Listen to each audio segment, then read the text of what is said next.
line, screaming like a siren at night. Red and blue shouting, nobody's right. Smoke in the streets, truth under attack. Everybody's loud, nobody's got facts. Feeds keep scrolling, nerves stay tight. Matchsticks flicked in the dead of night. They sell fear, cheap package the lies, while the clock keeps ticking, empires on fire. Can't sit quiet, walking the streets on edge.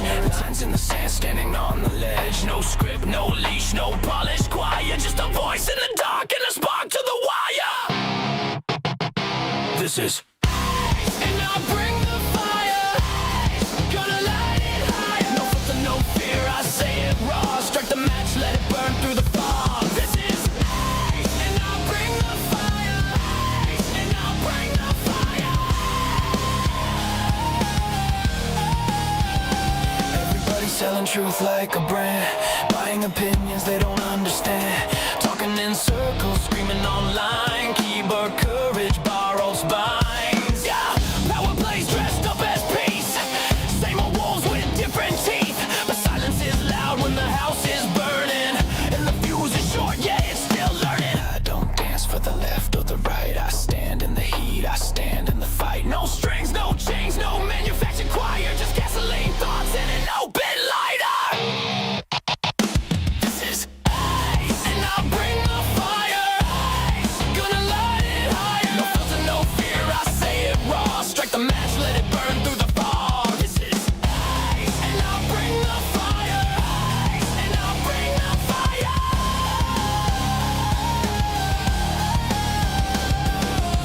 The world's on tilt, pressure climbing. Truth don't whisper, it's perfect timing. You can't cancel the smoke, you can't stop flame. Say my name when it hits, say my name. Why? Say my name. Say my fire don't ask permission. Fire don't need a side. Fire just shows up honest and exposes the lie. This is and I'll bring the fire. Truth is harder. Burn it down till what's real survives. No smoke, no mirrors, just heat and lies. And I'll bring the fire. And I'll bring the fire.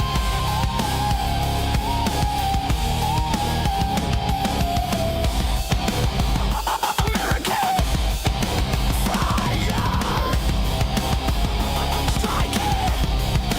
Let it speak.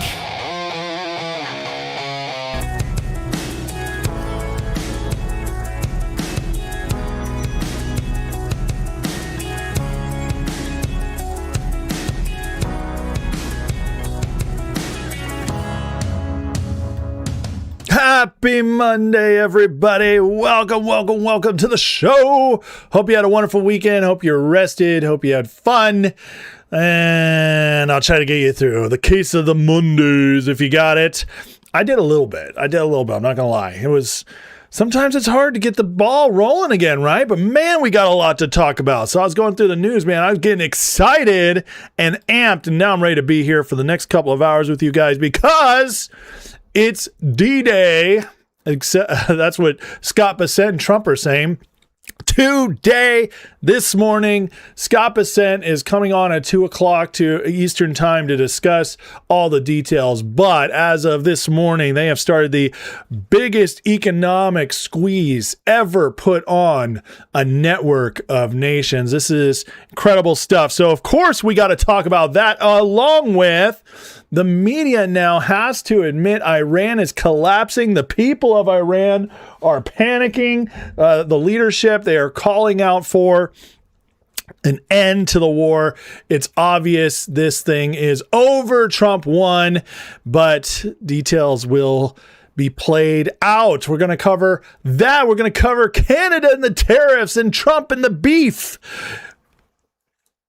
It's what's for dinner, hopefully soon, but it's been a little expensive. Trump going through a massive attack / psyop / some of it legitimate. We got to go cover all that, but the economy is starting to boom. Economic numbers starting to come in roaring. We got midterms updates, and of course we got a grifter report, as on Friday, President Trump unleashed one of his great poetic takedowns of Tucker Carlson, Fagaland, Podcastistan, etc.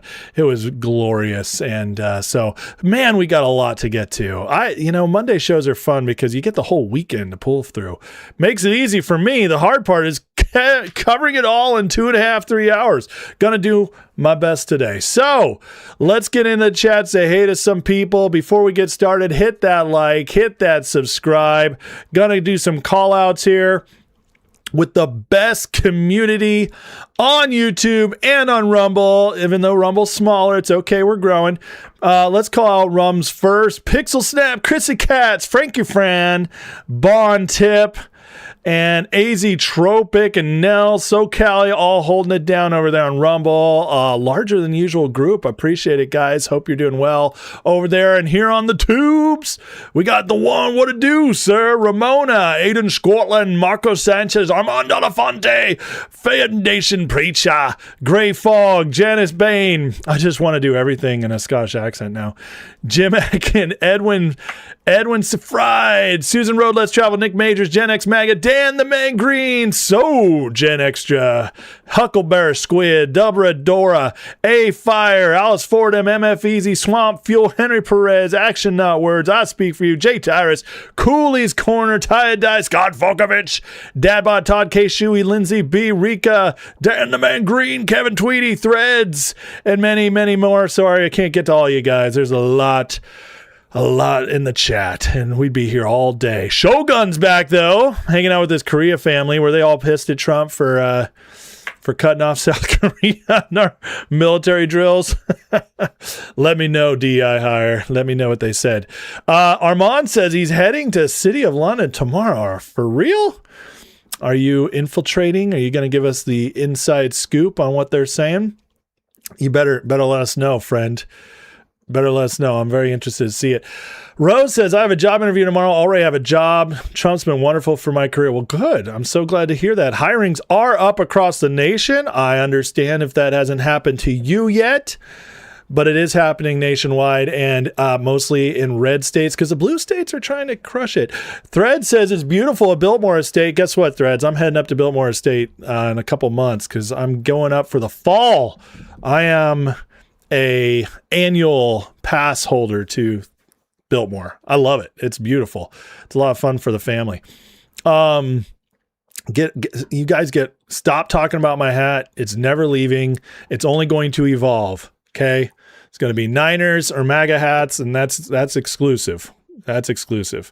And obviously with the season about to start, it's definitely going to be Niners right now. What are you talking about? Even though our owner just got busted for possibly soliciting prostitution, I think, in Tennessee. So yeah, not great start for the year for my team. That's wonderful. Although when what's his face got busted for the Patriots for getting a little too fond of his masseuse in Florida, they won the Super Bowl that year. So maybe it is a good thing coming.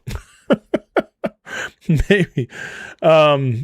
Chris Monroe says, got 3 interviews with a company. One have happened 3 years ago. That's beautiful. Ravi says, Trump truthed an article this morning outloading past to third term and the hammer coming down on indictments, possible market issues. Really? Interesting. Third interview could be good. I once had a group interviewing me to be their marketing director. And they put me through 8 interviews. 8 interviews. No joke, no exaggeration. 8. The final day of interviews was 4 interviews in one day where I sat there and had to do an hour-long interview with 4 different people. So 4 hours of interviews on the last day.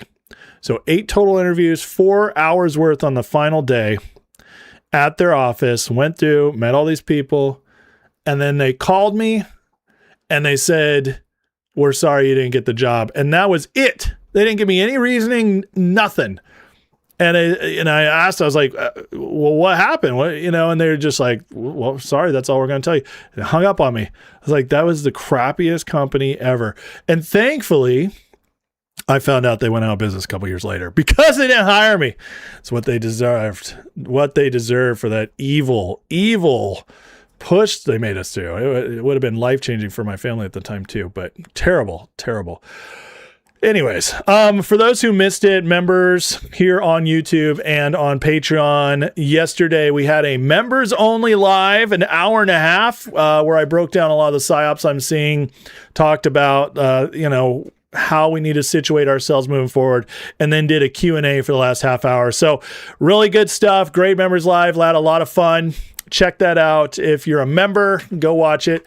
Don't miss it. And if you want more, if you want to be a part of members lives or members only content, you can join. Get in the Patreon. Click the link in the description below. I direct you to the Patreon because I'll be honest, it is the best system for the membership. If you are a member here on YouTube, if you choose to do it that way, guess what? You still get access to the members lives, and I've reopened up the Discord for the YouTube so you can connect your Discord to the YouTube and still enter through that way. So it's you get the same, but I'm telling you, try the Patreon. It's much better, and you get a free month to try it out by going in the description and clicking the link. And you can check out that tomorrow. I didn't get the job because I'm white. Well, it was in Austin, so that's very possible. Yeah, I'm not talking anymore about Jed York today. That was that's terrible stuff.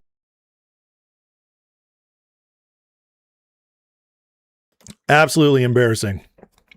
Okay. We're going to talk about Canada. We're going to talk about all that stuff. So, again, hit that like, hit that subscribe. Know the rules of the chat. The best chat on YouTube. Why? Because we ban the trolls. No trolls, no bots allowed. If you're going to be a jerk, we kick you out quickly. Shogun Samurai DEI hire will cut your head off quickly, your internet head. Excuse me, I got a cough again. I haven't coughed all morning, and suddenly when I'm on live, my throat gets dry. What the hey? Anyways, you will get cut off if you are trolling, if you are botting, if you're being a jerk. But other than that, questions, comments, disagreements, as long as you're respectful and honorable, it will be addressed. If you tag me, I will do my best to answer in between segments. And also, I will guarantee you to be read if you want to support the channel with a super chat. So by doing that, you're guaranteed to be read or questions answered.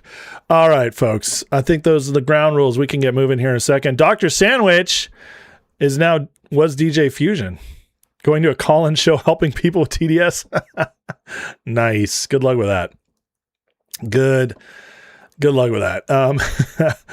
All right. Making sure I'm not missing anything here. Angela says, Canadian, my country's prime minister is so retarded. I love Trump. My American brothers. Amen. And we're praying for you up there. Lots and lots of good Canadians on this show, including one of our mods, Moody Waters, Canadian. She's earned it. We love it. Can we have an open season on my hat for a day? No, man. There's a rule. You dump on the Niners, automatic 5-minute timeout. Sorry, it's a rule. It's my show. Yep. I'm not a good free speech absolutist. I tell you, if I host a football show, maybe as a members live, we'll talk football, and there I'll allow you to dump on the Niners if we're talking football. But here, no, we're not doing it. It shall not be said. Even the day when my owner, Jed York, gets busted possibly for soliciting a prostitute. Yeah, it's a great day to be a Niners fan. But we're not taking the crap. I gotta live with the real life news anyways, so. Okay. I see where this is going. Let's move on, shall we? We gotta get going on this. There's way too much to talk about. We need professional protesters from the movie PCU. No trolls, no bots. What's up with all the fires in the U.S.? The fire's been everywhere. Here, Europe, there's all kinds of crazy stuff going on there. It's I think it's all by design. I really do. Okay, Shuey, you just earned yourself a 5-minute timeout. So there you go. Have fun. Have fun.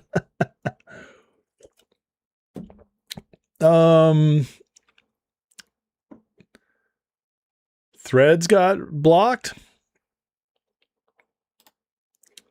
Sorry, Threads. If you got blocked, it was a total accident. You should not be blocked here. All right, you're one of the good ones. Okay, you guys ready? So, all right, so guys, yesterday, Scott Bessent posted this, and it threw the world into a tizzy. And I mean, let me read this real quick. President Trump has dismantled Iran's military capabilities, destroyed nearly 100% of its military factories, and buried its nuclear program. We are now entering the end game. Isn't that interesting? How many times on this show have we been covering something and it's escalating and it totally looks like we're entering what I would say is the end game?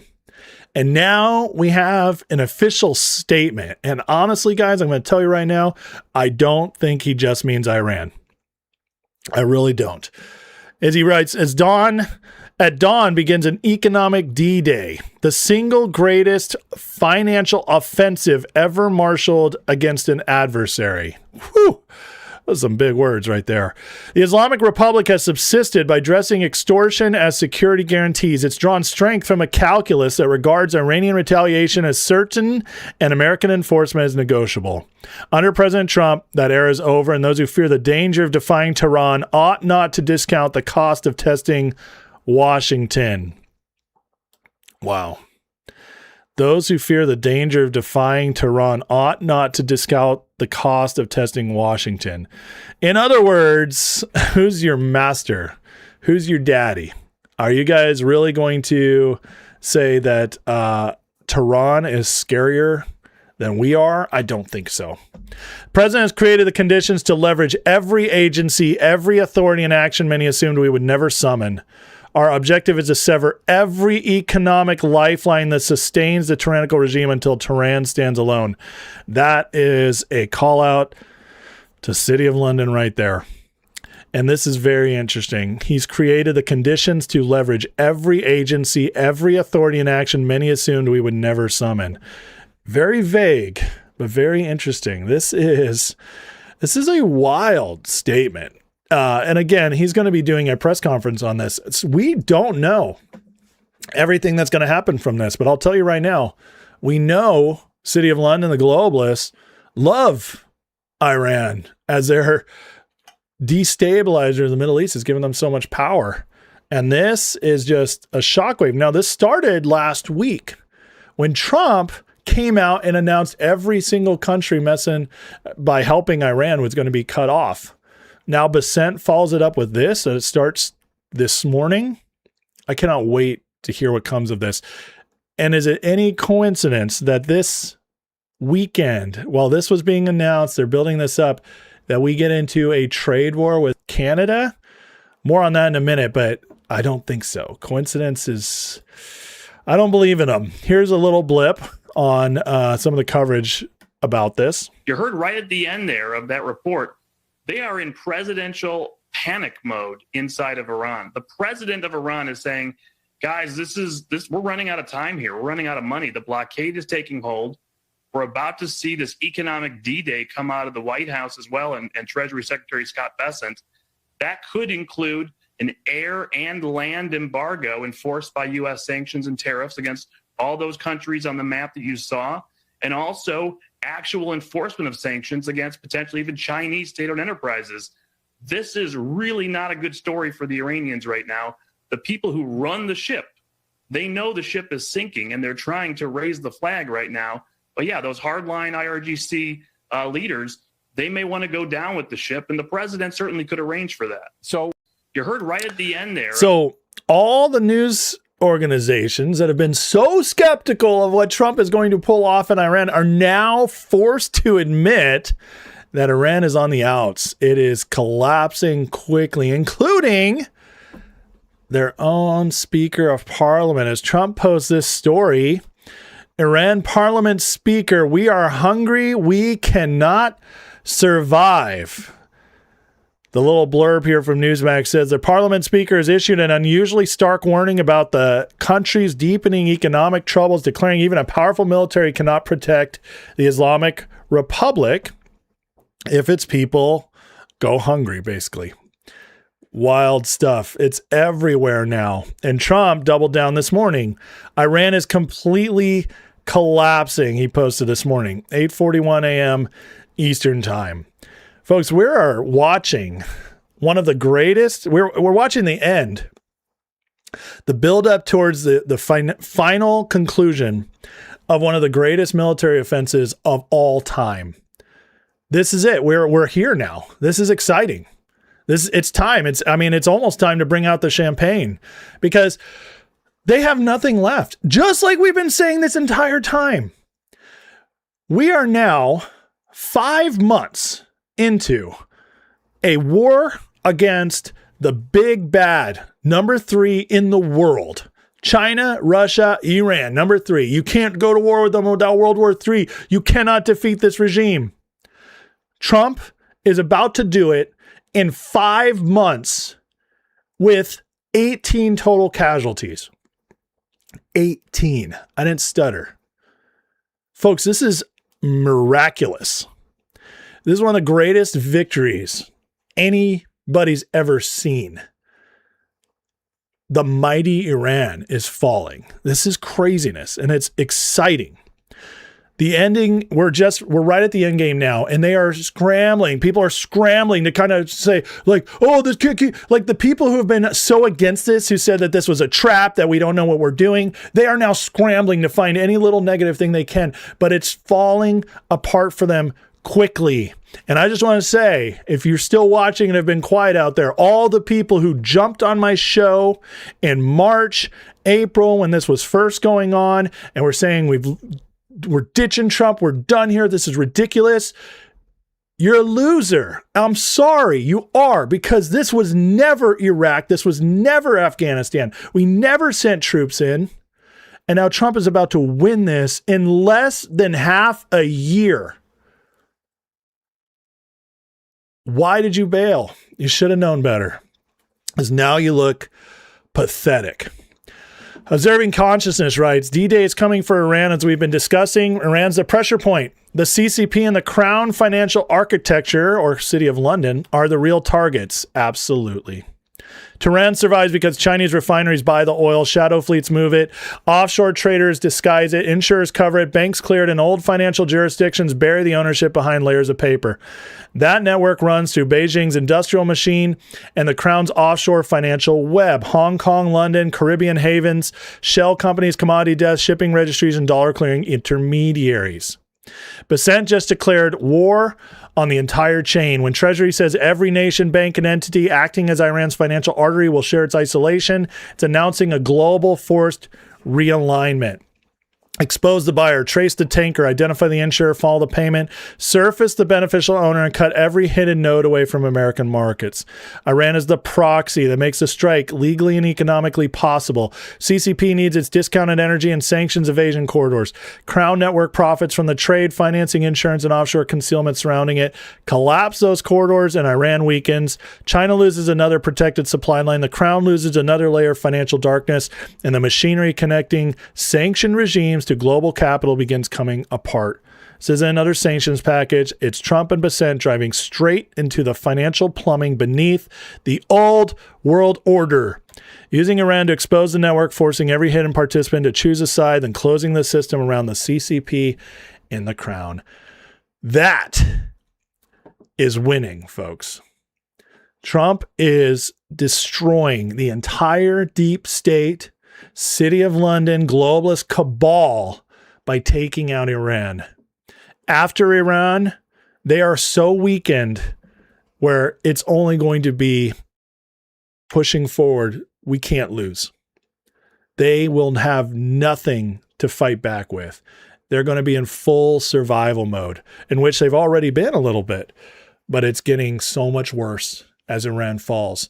By the way, this also solidifies our leverage over China for the foreseeable future. China's economy is already retracting from us. Their military can't touch us. So what are they doing? They're scrambling to find agreement with Trump so they can survive. Guys, Trump is pulling off the greatest shift in global world politics in modern history. In fact, Trump might be pulling off the greatest change to the world in absolute since the actual end of the Revolutionary War, when America became a nation. This might be the greatest. So literally in 250 years, this might be the greatest change to the world order. Yes, even more so than World War II. That, my friends, is miraculous and amazing what we're watching right now. And I don't care what anybody says, because they're going to have a hard time arguing anything other than this. It's wonderful. And you wonder why they are freaking out, why the psyops are going to whole new levels, because they know their time is fading fast. The gravy train is ending quickly. New York Post forced to report just how bad things have gotten. Iran faces massive new triple threat as Hormuz begins to open. Oh, I thought we could never get it open. I thought we had to give in to them in order to get the Strait of Hormuz open. Hey, Mark Halperin on Two-Way and all the people you kept bringing on. This is what you kept telling us. We're just going to have to get Trump. Oh, man, we just got to figure out to get the Strait open. This is what they said Trump said. That all now he cares about is a Strait. Forget the nukes. We have to get the Strait open. Oh, it's been open. Man. Cash gets tight and politicians call to end the war. Scared straight. Cover of the New York Post. Boom. Mainstream media. And then today, inflation hit all-time highs in Iran. Currency crashes to a record low of more than 2 million rials per US dollar. Whew. That hurts. That's gotta hurt. Secretary Chris Wright, Energy Secretary, on Tuesday, the U.S. military helped ship over 15 million barrels of oil and products out of the Strait of Hormuz. Combined with pipelines, the total leaving the region is closer to 20 million barrels. 7-day average of oil is now over 8 million a day. Make no mistake, thanks to the U.S. Navy, oil is flowing through the Strait of Hormuz. Here's Trump giving us his brag on how the Strait is so completely open now. Never have a nuclear weapon. They want to make a deal so badly. We don't even know if we want, because I view the Strait of Hormuz as an American territory right now. It's an American territory. But Biden created the worst inflation in 48 years, the worst trade deficit in world history, and open borders allowing millions and millions of people to pour in from all over the globe, including from prisons and jails. They came from prisons and jails from never have a nuclear weapon. They want to make it. Over 1,000 ships have gone through.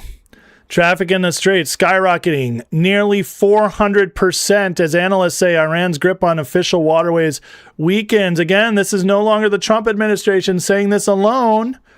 This is now the mainstream media reporting it. You know it's got to be really, really bad for them right now. And it's so bad that Iran is getting desperate. Remember last week, we all laughed at their ridiculous offer to Trump, 3 to 4 weeks, or we're really getting serious. That told you that they were near the end.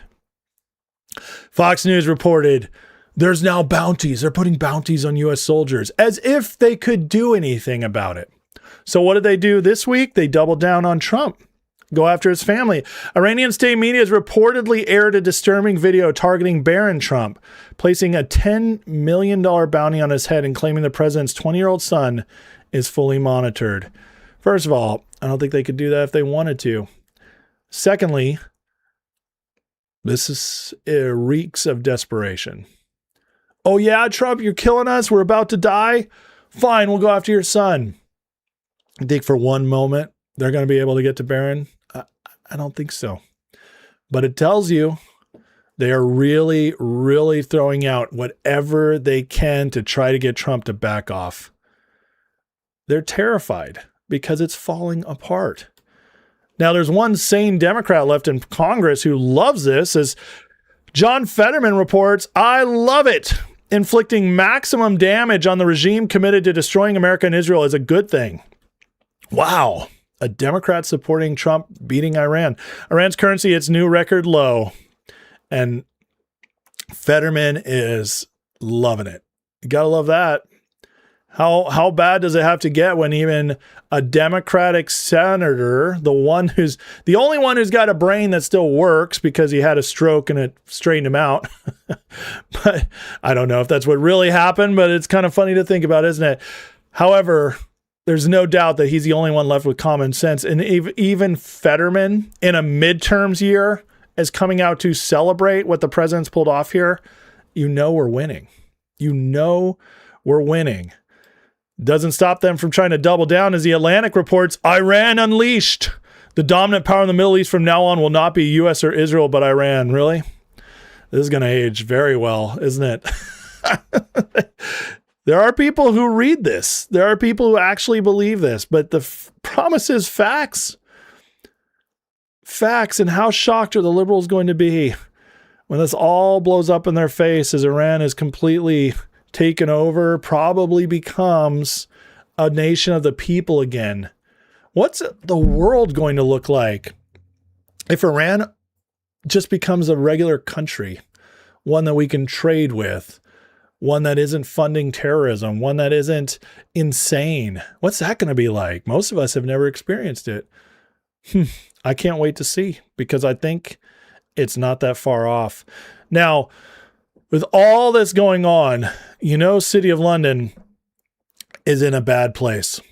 And how do we know? Well, our neighbors to the north, fully controlled by City of London. Mark Carney, former banker, European central banker, runs the country. They are considered the Commonwealth still of the UK. Yeah, Canada, bad news. They're the European neighbors. And that doesn't mean Canadians, but that's who they're controlled by. Well, they rejected Trump's trade deal this weekend, and Carney came out pretty harsh against it, and so Trump is now doubling down. He wrote this morning, Canada's been ripping off the USA for years. Their ridiculously high tariffs on our farmers and farm products has made life impossible for great American patriots and long created a $60 billion deficit between our two countries. Not sustainable and not anymore. On January 1st, 2027, tariffs on all cars, trucks, both large and small, automotive parts and steel will be increased to 50%. Built in the U.S. and there are zero tariffs. Canada will be treated like a state no longer. That's a huge statement right there. In other words, we've been way too easy on Canada. We've been letting them basically act as a 51st state, getting special treatment, not being treated like other nations. And that time is over. On trade and in other ways also, they are among the worst nations in the world to deal with. They feel entitled, and yet we don't need Canada. They need us. They do 95% of their business with the U.S., with us the exact opposite. Thank you for your attention to this matter. This is going to be very bad for the Canadian government because their people are not going to accept this once it happens. Now, Trump smartly pushed this off to the first of the new year because he doesn't want the temporary price issues that will come from this, especially in automotives, to hit us before the midterms. Also, with the new tariff law, thanks to the Supreme Court striking down the Emergency Tariff Act, it takes 6 months to get these in order. So that's why, if you're wondering why he said January 1st, but we'll be ready to go.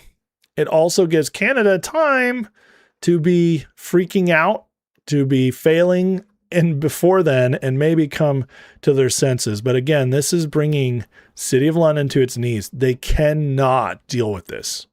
They can't. And if Canada is going to completely capitulate, Europe gets weaker and weaker. They need Canada. They need this stuff to work out. Mark Carney, who put this out last week, I'm not going to read his words, but he did a whole statement on it, going after Trump, going after Americans, and making his globalist ambitions pretty clear. He did say we're at war with the U.S. as the new tariffs take effect. So Carney thinks he can go up against Trump and win. This is it's like, good luck. Good luck. I don't see how that's going to work out. You're going down, brother. Going down. Cecil Shaw wrote this out, which is really good. One reason the Canada-U.S. deal trade collapsed. Canada could not promise or would not stop Chinese steel being shipped into auto parts and then the U.S. market. So they were lying to us that we were getting Canadian steel and they were sending Chinese steel instead. This has been that whole globalist system. And yeah, even though China is not Davos, they very much took advantage of that globalist system. That's why they've been partnering with Democrats before Trump. They wanted the free, quote unquote, free markets that only screw us over to continue. China was a big part of this. And China was going right through Canada to affect our goods. U.S. requires a strict melt and pour rule. Steel must be melted and poured in North America to qualify for preferential treatment.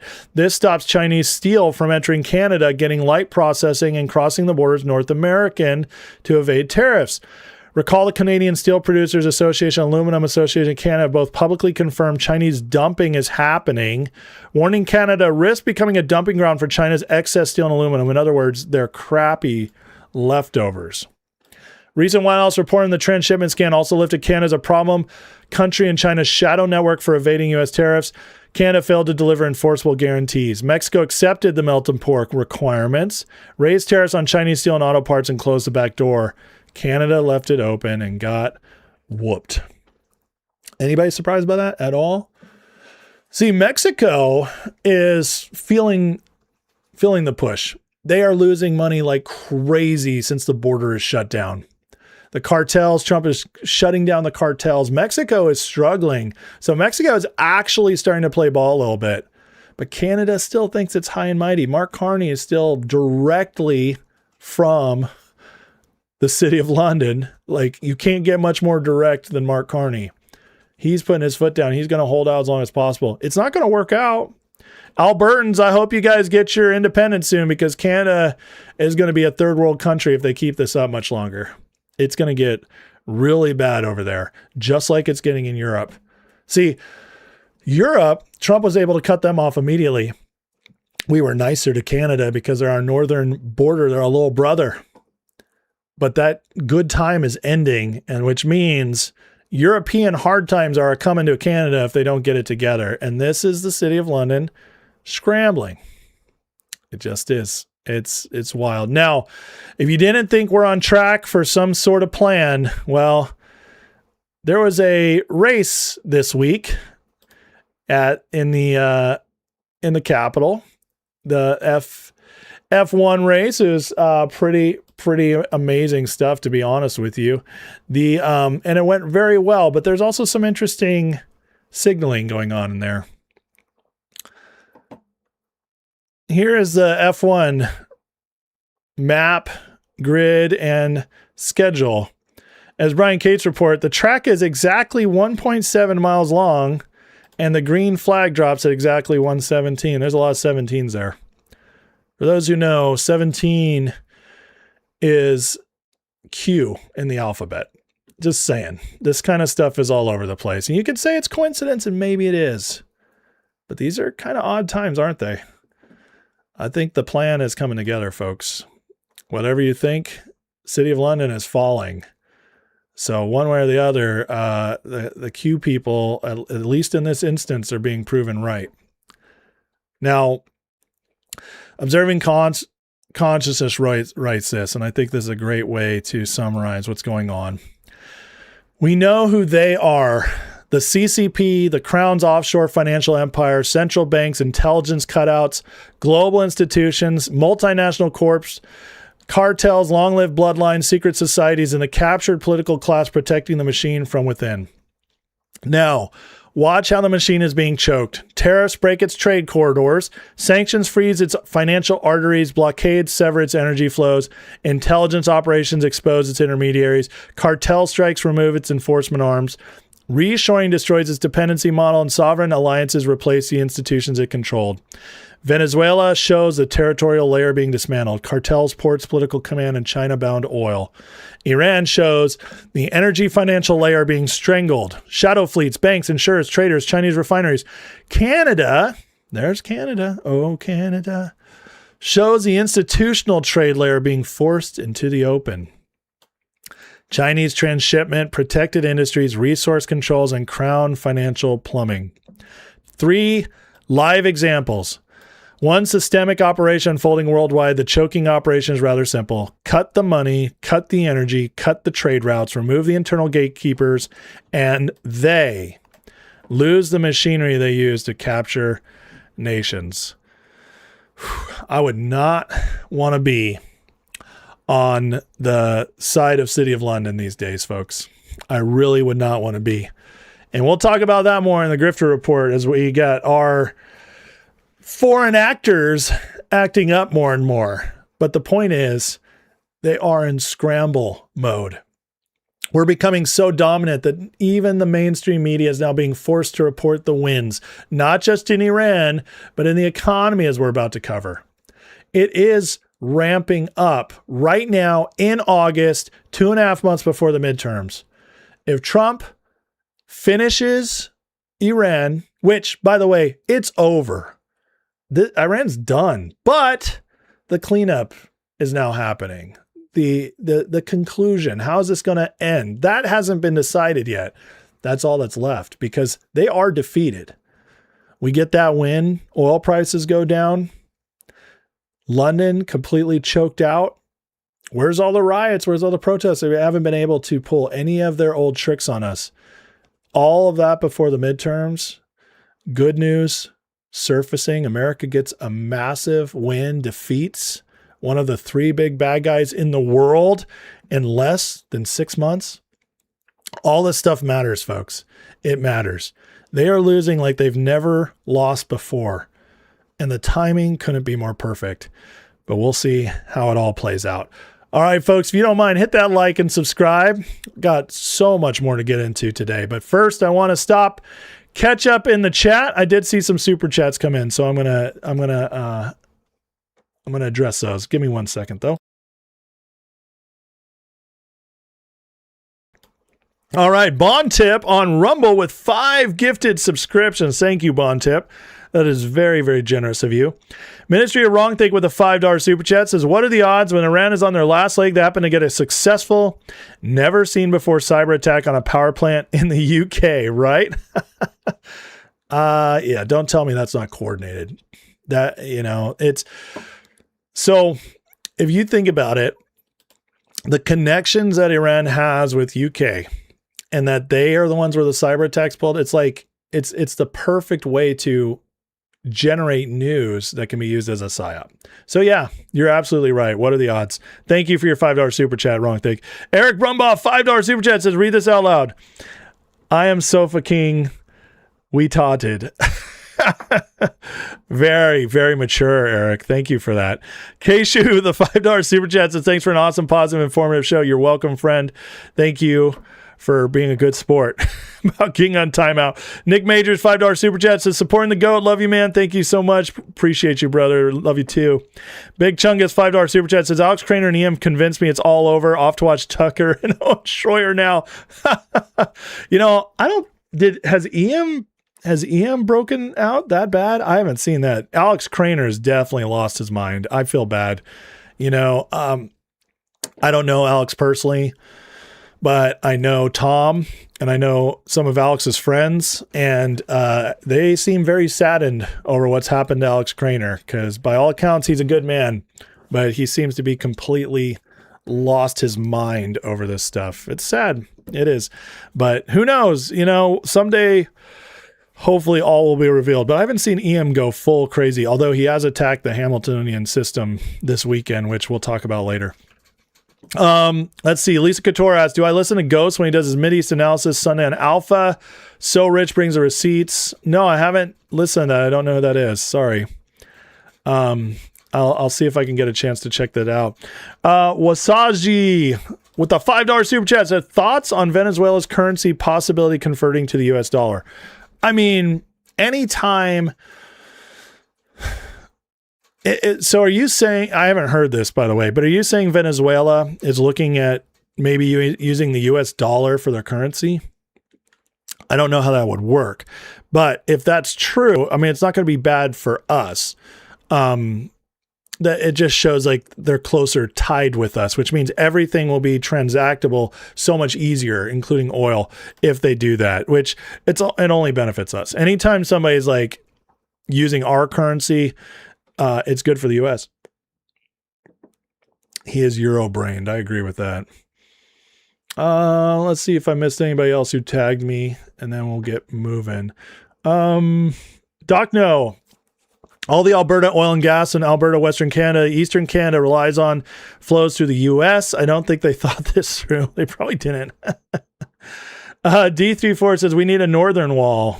I mean, maybe. I've read about this actually, that the northern wall is it's like so foresty up there that they can actually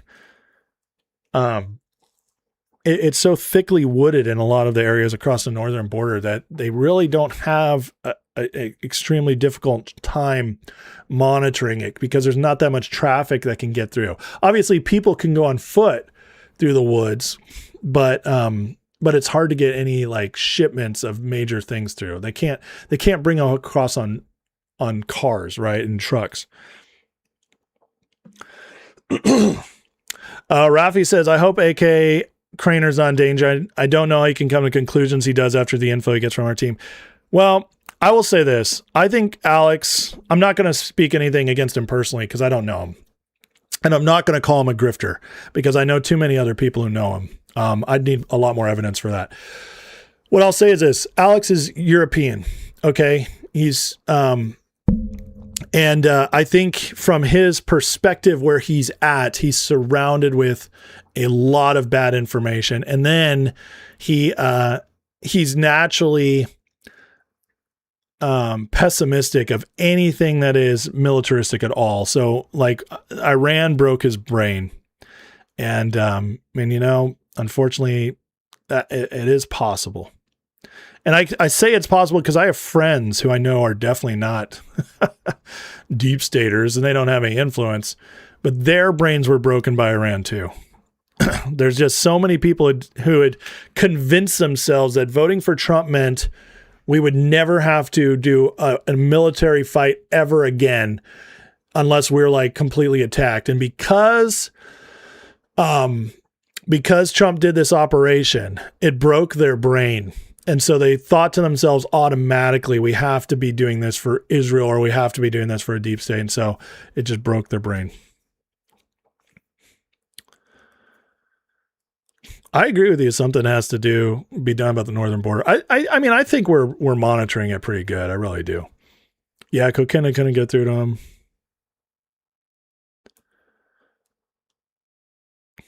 Better know what the foxtrot you're doing if you're going to march through the northern forest. I love that. Chiosat with a $2 super chat says El Salvador's currency is the US dollar. Really? Okay, then. And El Salvador has been very close to us. So you see, it's a good thing for us when they do that.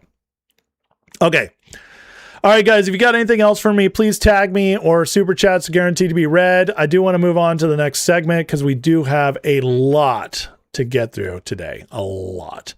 And so I don't want to waste any time. But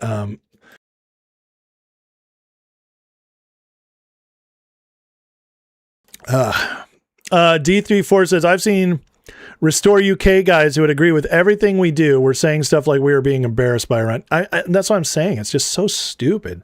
But people want to believe what they want to believe sometimes. Sometimes people, I say this a lot, right? If you already have a bad belief and you're unwilling to challenge it, that belief is going to dictate how you see things, even if the truth is staring you right in the face. Because if you have anything you believe that is unwilling to be challenged, you're holding on to it, you can't see beyond it. And so the only way to break somebody out of that is to absolutely 100% prove them wrong by circumstance. They have to actually see it play out. And usually they have to be personally affected in order to change their minds. That's just a fact. Will there be positive fallout with Iran demise in the States in reference to leftists? Well, there will be a whole lot of people that realize they were lied to. And that always helps. It always helps. But there'll also be a lot of other people who, again, because they already have a bad belief they're unwilling to let go of, like Trump bad, Orange Man bad, they will come up with excuses for why it's not what it says it is. Sally says, I think too many people had the idea it was going to be able to fix things immediately. 100%. They don't understand politics. They thought he was going to be a king. They thought that being president meant you're king for 4 years, and they just don't understand. It's crazy. K2 for you with $5 super chat says, we need to bring our troops back from Middle East and Europe, put them on northern and southern border. Fortress, U.S., Canada's cooked. I mean, our southern border is completely closed, so we don't need any more troops for that. We've done it. Northern border, as far as I know, is pretty close too. I don't, our troops will come home when it's time, and Trump is winding them down. But again, Trump, because of the commitments we've made and the treaties we've made and stuff, Congress has to be part of completely bringing them all home. And that's not happening anytime soon. They're psyoping themselves out of existence. Too many psyops. They've reached peak psyop. Okay. All right. Okay, guys, I'm going to move on, but please tag me if you got some going forward. And then again, super chat's always guaranteed to be read if you want to support the channel. Thank you for your attention to this matter. Let's talk about the economy, because right now, the Trump economy, they do not want this to go well. They need the economy to be bad in order to keep getting voted in. And by they, I mean the deep state, aka Democrats, the City of London proxy party, establishment Republicans, anything to make Trump look bad. And the best way to make Trump look bad, the best weapon, I should say, is affordability. Because when you talk about people's pocketbooks and they expected more, this is the number one way to get people upset. So what has Trump done? Well, he's trying to address it in ways that he can without just giving us all stimulus checks, because that's the only way to immediately fix people's pocketbooks. But then that leads to inflation. Trump doesn't want to harm us in the long term for a short-term gain, even though he could if he wanted to, because a lot of people would sign on to that. But that's not going to happen. He's focused on long-term prosperity. However, he is making moves to try to make things move a little quicker. Trump, the other day, announced he's bringing in some foreign beef. Here's the Truth Social post. Today, I concluded a deal to substantially lower the price of ground beef for working American families. As everyone knows, under President Biden, beef prices soared at their fastest rate and the American beef herd fell to its smallest size in American history.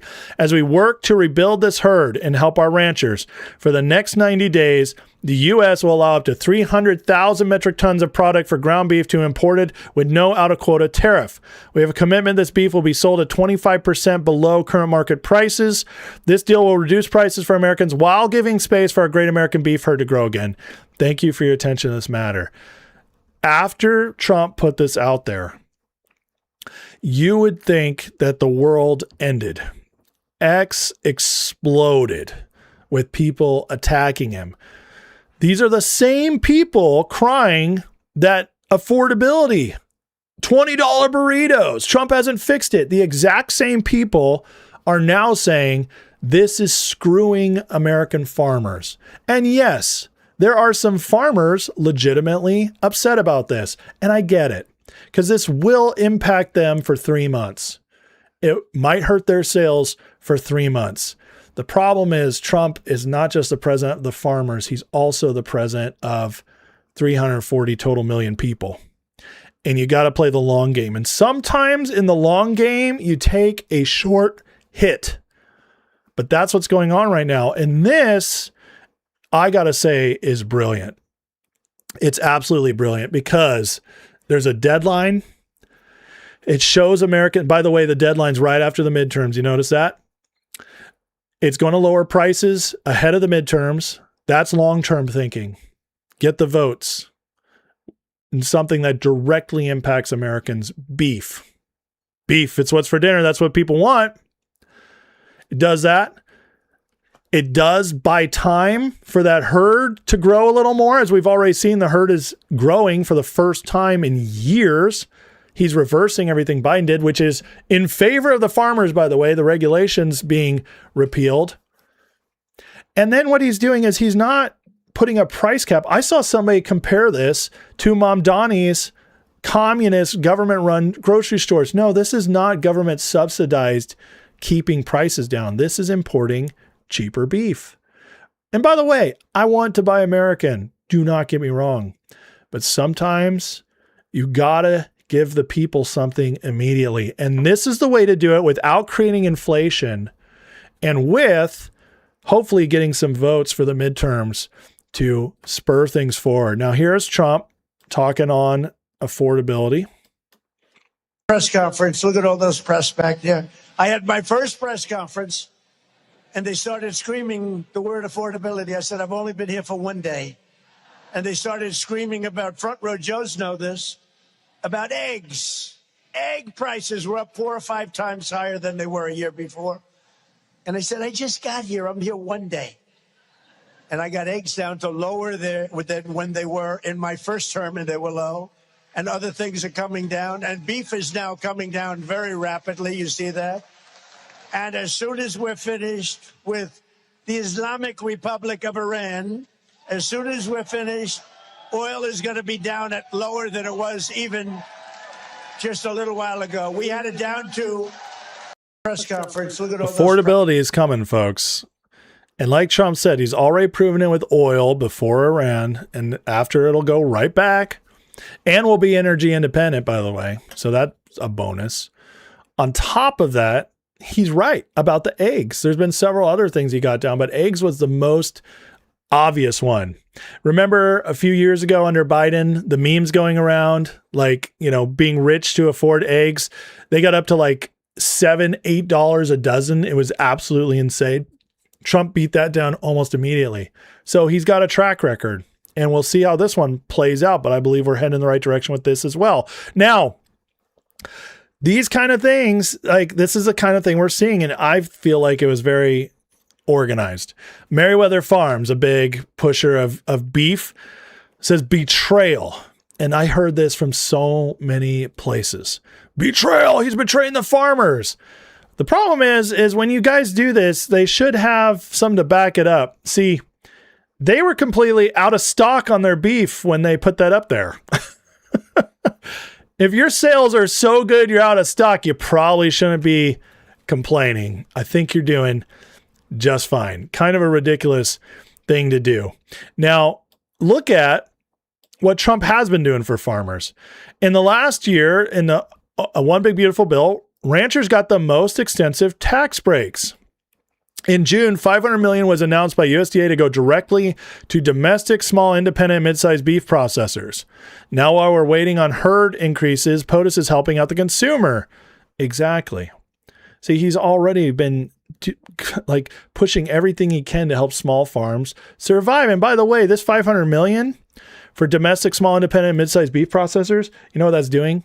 That's rebuilding the beef processing plants so that they don't have to rely on these middlemen who have been price gouging us and who have taken over the beef industry. This is one way to do it, but it takes time. You can see here, herd count versus ranchers' profit margins. And yeah, I know some of this is inflated because of the middlemen, but look at that. Look at the herd sizes, which declined thanks to Biden and the Greenies, City of London push to get rid of beef. But profit margins right now are near all-time highs. This is the kind of stuff you just don't hear. And I'm not saying this is every single person, so don't at me if you're a rancher in the chat who's struggling because of this. That's not my point. I'm simply pointing at the overall data. Farmers getting 4 times the amount of assistance given under Biden. Direct government payments for federal farm program payments to producers. 2024, 10 to 10.5 billion. 2025, 30 to 40 billion. Supplemental and ad hoc disaster assistance, including from the American Relief Act, forecast at 44 billion. Farm Bill program payments, commodity prices are low. Now, this is not me attacking farmers. This is not me attacking ranchers, because I think they're some of the greatest people in our country. And I want everything here as much as possible American made. I do. I really do. My point is not to attack these people. My point is the psyop is that Trump is doing nothing for farmers. The psyop is that Trump is betraying farmers through this. He's not. He's helping the farmers, the ranchers rebuild for the future to all do much better. And that evidence is everywhere that he's doing this. But he did one thing for 3 months to help the consumer that temporarily hits the ranchers and farmers. One thing. And now they're all acting as if he's completely betrayed them. It's a lie. It's ridiculous. And it needs to be called out, and we need context. Look at this. Trump inherited the smallest beef cow herd since 1961. You can't rebuild 30 billion breeding animals in 6 months. You keep ranchers profitable, open grazing land, protect them from drought and losses, expand American processing, encourage them to retain heifers, all of which the Trump USDA is doing. All of which the Trump USDA is doing. You see this? They are doing it. And while those cows reproduce, you temporarily supplement hamburger supply. What's the alternative? Tell Americans pay $9 a pound for hamburger for 3 years while we wait for calves to grow up? Absolutely not. And by the way, if you're paying $9 a pound, you're living a good life. I pay about $5 a pound at Aldi's, but the point is, it is expensive. It's expensive and it needs to be cheaper, but it's only going to get cheaper with supply and demand. And so what does Trump do? He's helping the consumers while also thinking long term. It's happening. And why did they kill beef in the first place? Well, eating beef for men especially is one of the number one ways to increase and maintain your testosterone levels. Yes, red meat is incredibly important for this. Why do you think they've been attacking red meat for so long? What happens when men who are at our lowest testosterone levels ever have healthy testosterone? Well, it eliminates strategic pro-social behavior through impacting choice consistency in healthy males. In other words, testosterone lets you not give a F what people think. And we need that. We need that masculinity. We need that strength. That's how you fight back. That's how you make sure the country trends in the right direction. That's how you overcome ridiculousness, like what your kids are taught at college and come home and tell you, Mom, I think, I was a boy, but now I'm a girl. And that's testosterone is the dad that says, shut the F up. That's retarded. And you'll never be a girl. And by the way, you're not going back to college next year. That's why we need testosterone. And of course, they've been taking it away for a very long time. They've been studying a lot of this. Men given testosterone punished unfair players more severely and rewarded honest players more generously. Doesn't that sound like free market? A great free market? That's what we need. And that's why they've been killing beef. They don't want it. It's the healthiest meat you can eat. I'm not even joking. Red meat is the healthiest meat you can eat. And they lied to us for years, told you it was bad for your heart. Lies after lies after lies. And they just wanted us all to be a bunch of women. No offense, women. You guys are wonderful too. But men becoming women is not good. It's not good for anybody. And that's what they wanted. And look who's pushing this hoax. This is how you know that if you're against Trump on this issue, you're on the wrong side of history. Because Health Ranger and Marjorie Taylor Greene are jumping in. Health Ranger, big proponent of Alex Jones, says Trump's mystery meat foreign beef deal will harm American ranchers and farmers. Will accelerate the collapse of the domestic beef supply chain. Wrong and retarded. Marjorie Taylor Greene, he's excited to attend a MAGA AARP rally. Should have seen rallies when people like me support Trump, but no more. You're pretty AARP-ish yourself there, gorilla face. But not when he's murdering foreign school kids and forcing us to eat government-subsidized foreign imported mystery meat. Government-subsidized foreign imported. What are these people even saying? It's insane. absolutely insane. These people are crazy. And remember, when the retards are on one side, you run to the other side. Run. Don't walk. Run to the other side. Because the retards are telling you what's up. And they're a good indicator of where the good side is on this. Now, outside of this whole beef affordability debate, we're getting all kinds of good news on the economy. The Trump doctrine is working. The Trump policies are working very well. U.S. manufacturing activity is rapidly expanding. According to the Kobesi letter, Philadelphia Fed Manufacturing Index of current business conditions rose 6 points in August, its highest since April 2021. Why was April 21 so high? Oh yeah, because they stopped locking us down. Yeah, it turns out when you lift lockdowns, manufacturing goes up. But this time, the manufacturing is going up, and there has been no lockdowns. This is organic, real growth, not fake growth. Truth is, it's been a lot longer since these numbers looked like this in a real economy.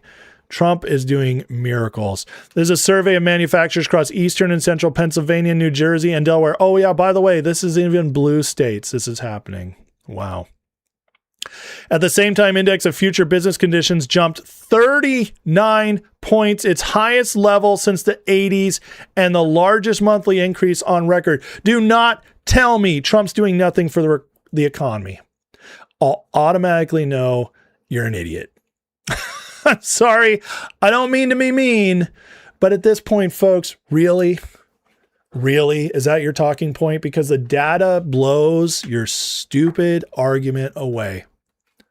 Anybody who says Trump has done nothing domestically, nothing for the economy, at this point, you just need to point at them and laugh, because it is the stupidest argument you could possibly make. Our economy is on the verge of a boom. These are just the early numbers. Index of future new orders soared 31 points to 66, highest since June 2021. Again, when the lockdowns lifted. All while the 6-month forecast for capital expenditures surged plus 18 points, its highest since the 70s. U.S. manufacturing sector is gaining momentum. Gaining momentum. There it is. There it is, y'all. I want to know who knows that reference right there. MC Hammer. We need some pressure. U.S. hiring also recovering. I talked earlier, many people in my community saying they were getting more interviews. Well, it's happening. 20% of small business owners said in July they plan to hire over the next 3 months, highest since October 22. By comparison, the average since the 70s is just 11%. Wait, hold up a second. The average since the 70s is 11%, and we just hit 20%. You know what happens? You know what you call it? When businesses have all of a sudden doubled their desire to hire? You call that a hiring boom, folks. You call that a hiring boom, which means wages are about to go up. Because when a hiring boom happens, there's going to be a fight over good people. Hate your job right now? Not getting paid enough? Guess what, folks? Opportunity is about to come. Start keeping your eyes open. It's coming. This also marks a 9 percentage point month-over-month increase. Largest monthly improvement in hiring intentions on record. I'm going to read that again. Largest monthly improvement in hiring intentions on record. Surpasses sharp recovery seen following 2020 pandemic drop. Historically, indicators led non-farm private payrolls by 3 to 6 months. Small firms account for 46% of private sector employment. Small firms. That means small business booming, baby. Not corporations.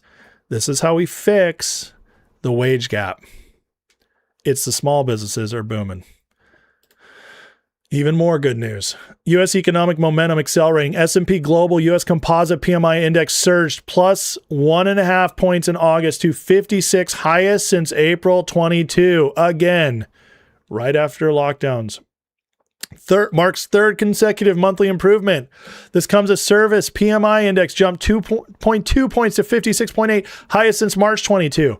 Same time, manufacturing PMI index fell 0.7 points, lowest in 5 months, but still firmly in expansion territory. So even in our off months, we're growing. Meanwhile, business sector added workers at the strongest pace since January 25, led by hiring and services.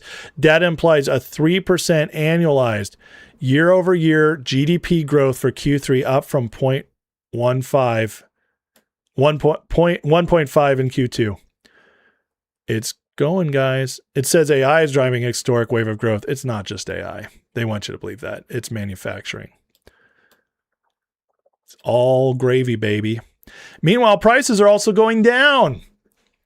Human Progress just did a massive survey and study on grocery bills.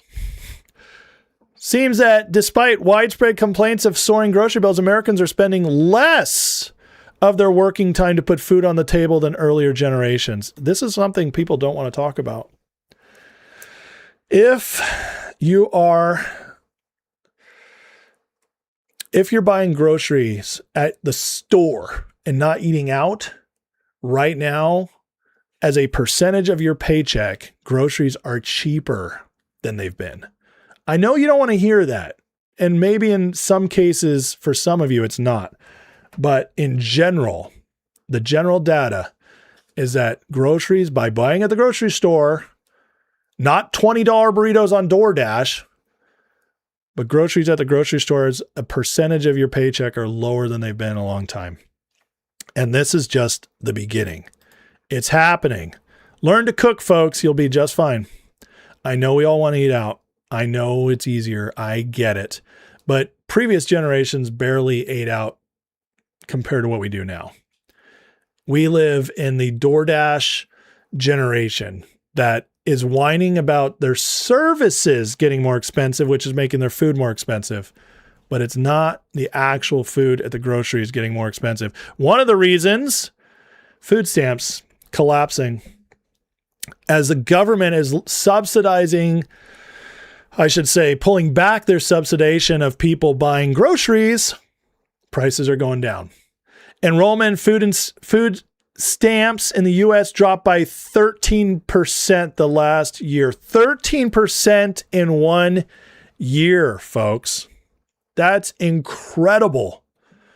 This is cleaning up the welfare state massively. 13% a year. Decline far steeper than the government estimated as work requirements and other provisions of Donald Trump's big, beautiful bill take hold. Those losing coverage in the supplemental when the SNAP program include people who don't meet the tightening requirements to participate. Yeah, baby. You know, you actually have to do things now to get help, which I'm not against. I'm fine. If somebody's short-term out, help them. We can afford it, but make it difficult. Make them prove where they're at and make them show they're trying to get out of it. You do those things, I'm okay with this.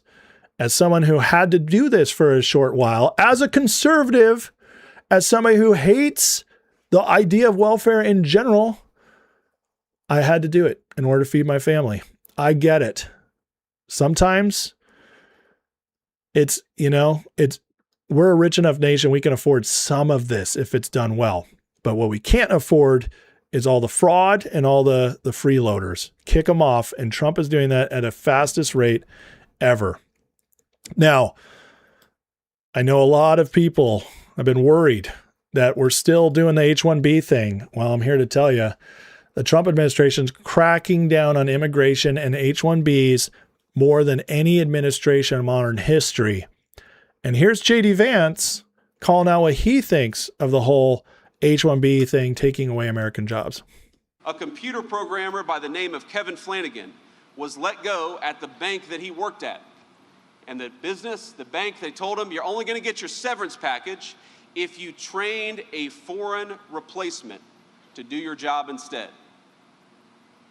And it's a heartbreaking story because he did it. He dutifully did what he was asked to do. And on his last day, he packed up his things, he walked to the office parking lot, He got in his truck and he shot himself. JD Vance doesn't want to name the bank, it looks like, but don't worry, here it is. It was Bank of America in California. It looks like he was a software pro. JD talking about people who've been replaced by foreign workers and then had to train them to be the replacement. And this story of a man who did so and then went out and killed himself. Stuff is terrible. Here's JD with more on this. Guys, I'm telling you, this hiring boom right now is not H-1Bs. Feet of those who would sell out their country for a cheap bottom line. Our politicians and frankly the cronies in the private sector, people who didn't want to build in America like Cleveland Cliffs, but people who were happy to build overseas, they got rich and communities like this one got poor. Politicians, think about this, who came to Washington with a few $1,000s in their bank account, left after decades of public service with millions in stock portfolios. And what did all of you get? What did we get? If you were lucky, your neighbor's job got shipped to a foreign country while your tax dollars got shipped to fraudsters. And if you were unlucky, as I know many people in this room were, you were left raising a grandchild while you were mourning the child killed by the very poison brought across that wide open border. But just as it was a policy choice to let that happen, my friends, it was a policy choice to reverse that decline. And in November of 2024, you made a choice to reverse 40 years of American decline and make Donald Trump the President of the United States. Hell yeah, we did. That boy looks good on the tube. JD Vance going to be our next president. I'm just telling you guys right now. Or Rubio. But probably Vance. More stuff coming out. As we're cleaning it up, the economy is starting to take off, the Trump administration thinking outside the box. Dr. Oz now says this about Medicare. Listen to this. An abuse issue is important. Now, I'll just put it in the context of what you just gave me. The insolvency of the Medicare Trust Fund, which is going to happen in 6 to 7 years. It'll last twice as long. Think about that. Twice as many years of benefits if we just take the fraud out of Medicare. Forget about everything else. Just this past year, we cut $42 billion of fraud from Medicare by never leaving the money out of the door. And those are the kinds of benefits. We're seeing a dramatic changes in durable medical equipment fraud by a nationwide moratorium. $42 billion. The federal government paid $1.2 trillion on Medicare. That's just the beginning. That was last year. We hadn't even gotten the full speed. Yeah. But let me just point one reality out. This is important.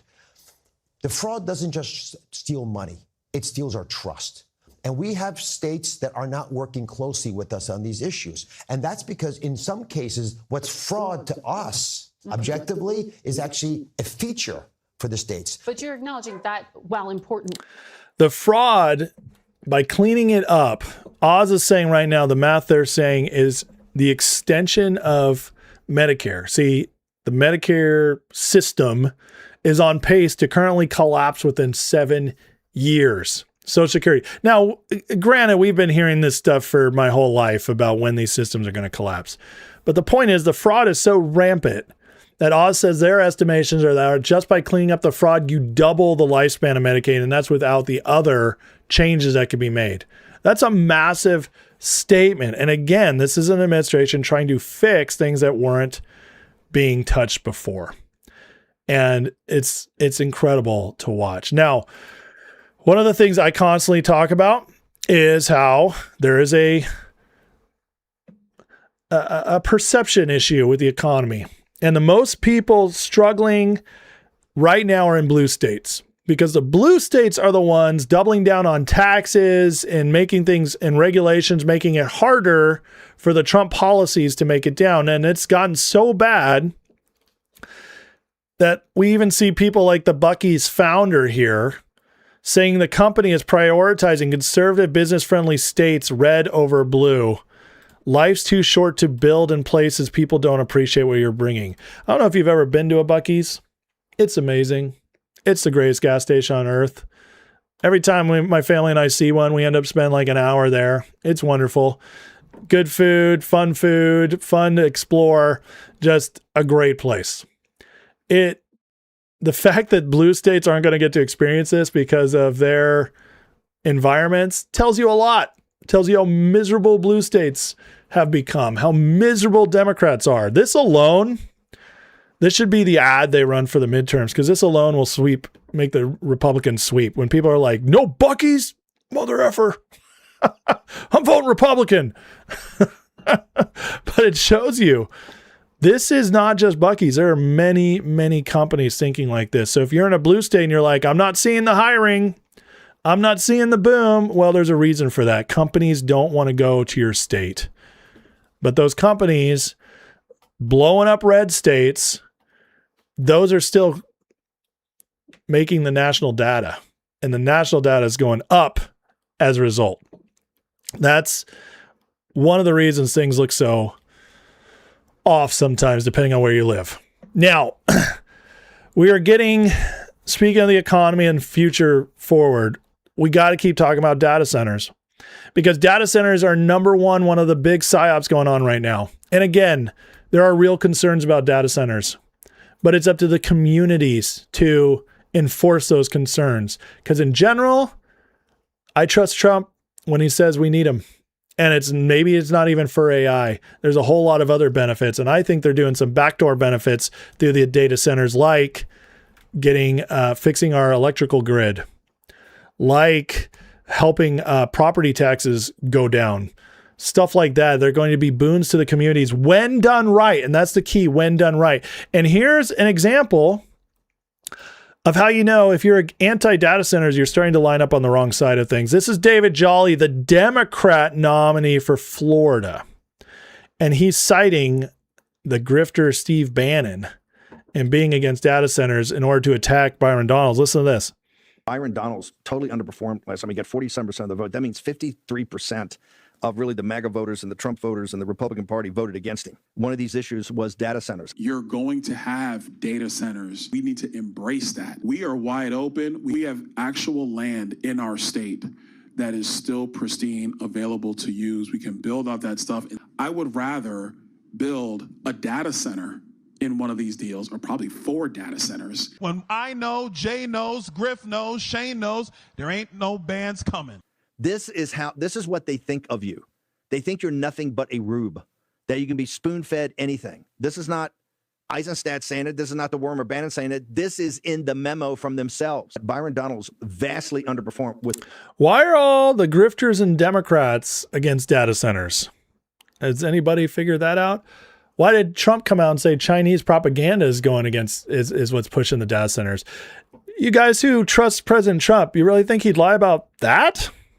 See, there's a reason why these are the people pushing it. And again, ask yourself, who are you trusting when you're being anti-data center in general? I'm not talking about the real legit issues that we can oversee as a community and make sure that they're handled correctly. Mike Steger from Promethean Action wrote this: "It's time to wake up. They want us afraid and hiding. Build, exploring the future is ours. Clutch our pearls, they'll eat us alive." China withdrew in the 15th century because they'd been conquered by Mongols for 200 years and couldn't get over the fear of it happening again. It took 500 years in America to free them from colonization despair, and there's no one to rescue us. And this is in response to data center posting. Mike Steger, the people actually looking forward in the economy, how to rebuild our economy, how to get this thing back on track. Pro data centers in general. Again, listen, folks. Listen to the actual people who know what they're talking about, not the psyops being pushed. Okay, there is a future here. And I love this post right here. It says there will be 3 types of people in the future: the purists who reject AI and become new age hippies and also don't advance the world and likely end up, just like hippies, homeless or working at a farmer's market for $8 an hour. That sounds like a glorious future, doesn't it? Or the automatons who outsource every decision, become machines. In other words, they don't think for themselves. Whatever you spoon feed me, I'll believe. or the new Renaissance man. Maintains humanity and leverages tech to do what used to be impossible. And that's what I am trying to encourage everybody to think. Think of this. Tech advancement, it's a part of history. It's a part of the human experience. It's going to happen whether you like it or not.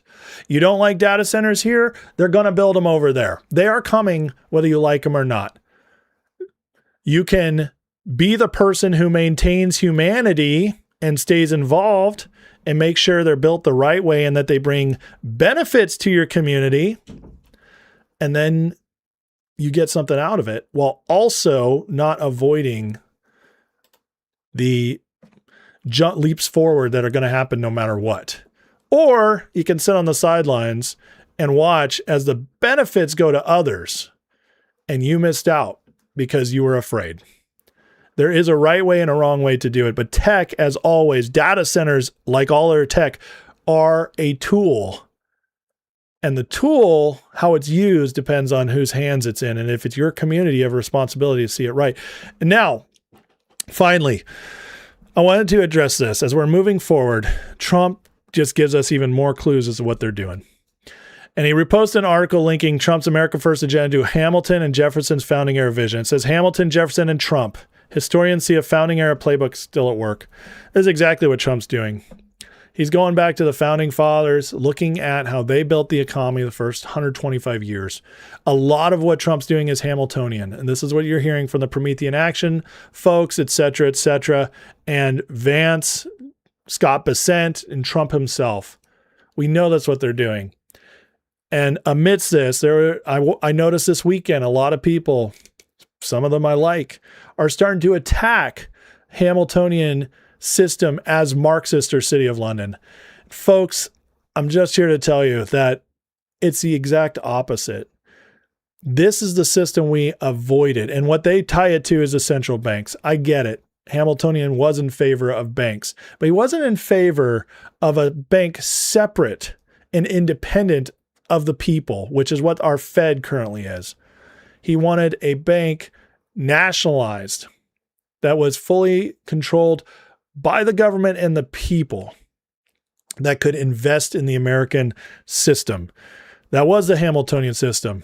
And it's very anti-libertarian. But guess what? In those first 125 years of that system that he supported and also included tariffs, production, focus on that while also having a mostly free market economy, we became the greatest economy in world history in just 120 years.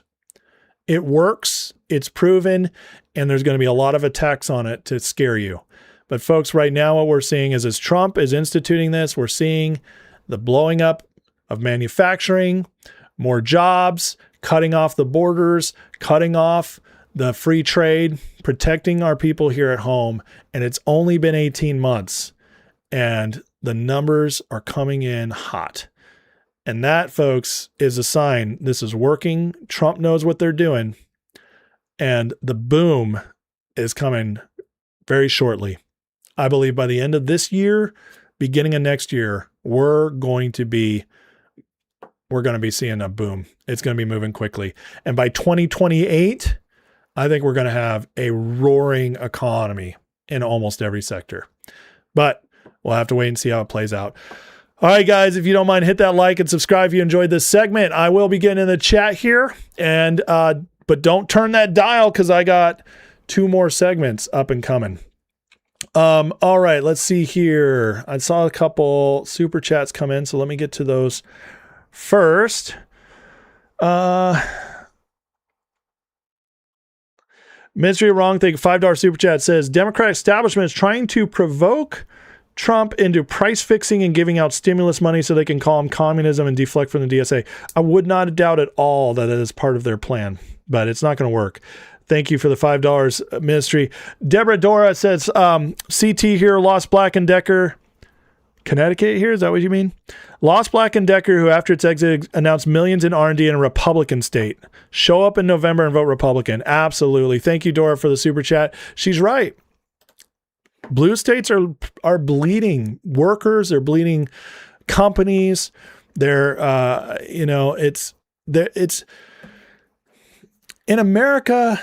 we have options. We have other states with different laws. If you are retarded and vote Democrat and choke out people, you will be going the other way. That's, they'll leave. And so that just doesn't make sense not to do it. I'm sorry, but the truth is Republican, MAGA, especially MAGA Republicans, are by far better for business, and it's not even close. So, people don't understand this though, and like I said, the blue state people, it's crazy to me how a lot of them are turning on Trump because they're not seeing it in their state, and they're not turning their attention to their governors, their legislature, who are the real problems right now. What Trump's doing is working, and the data proves it. Bretta says, I say it all the time, text a tool. I want data centers near me so I can shake them down. There you go. Shake them down. Shake them down. Doc Note says they're losing the propaganda war over nuclear power, so they're too big just for servers. It doesn't make sense. I mean, yeah, the nuclear power is coming back fast. Somebody wrote that data centers, the humming is like killing wildlife. Maybe some data centers, but in general, data centers, it's been proven they actually don't make the noise that people are saying it does. I'm sorry. And so maybe one or two data centers, maybe some older ones, maybe some built under Biden did that. And okay. But again, that is not the norm and is not what all data centers are doing. Leland says 10 years ago, data centers was a D initiative called Big Data. Elon shipping GPUs to space. Most powerful cluster is Cerberus. It's practically portable. The data center thing, again, is to that point. I don't believe it's just for AI. I think it's a temporary, that's the way in. And I think Trump has bigger plans for it down the road.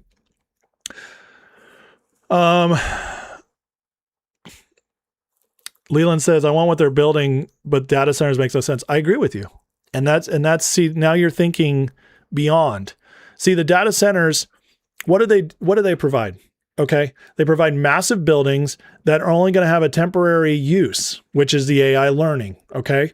But now you have these massive facilities that have new energy built in, are probably working to fix the grid based on what Trump's trying to promote, and bring in so much revenue that they're investing into the towns, taking down property taxes. We've seen this now in 3 different cities in America, one in Georgia, one in Washington, one in Virginia.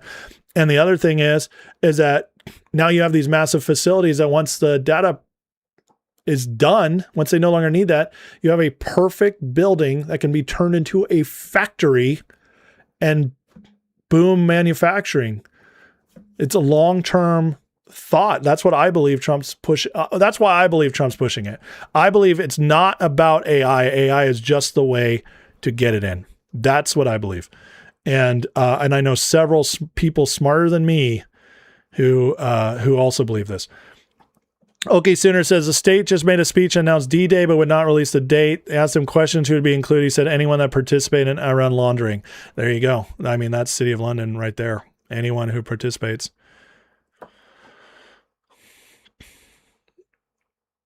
Sasha says, in good hands, AI and data centers are benefits and will help us, and in bad hands against us. Absolutely.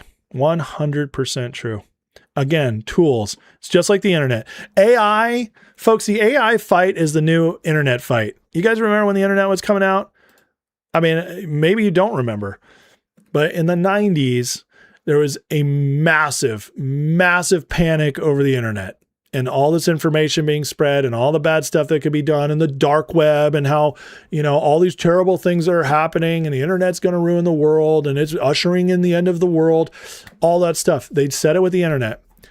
They said it with electricity. They said it with the Industrial Revolution. Every time there's a massive leap in tech, there's a freak out that accompanies it because people are scared of what's new. Okay. J-Bone says, I hate this new Trump economy. The cheap eggs killed my golden next egg. I was killing it selling my eggs. Sorry, J-Bone. Well, the good news is that in this economy, you have a lot more room for innovation coming up with a new business.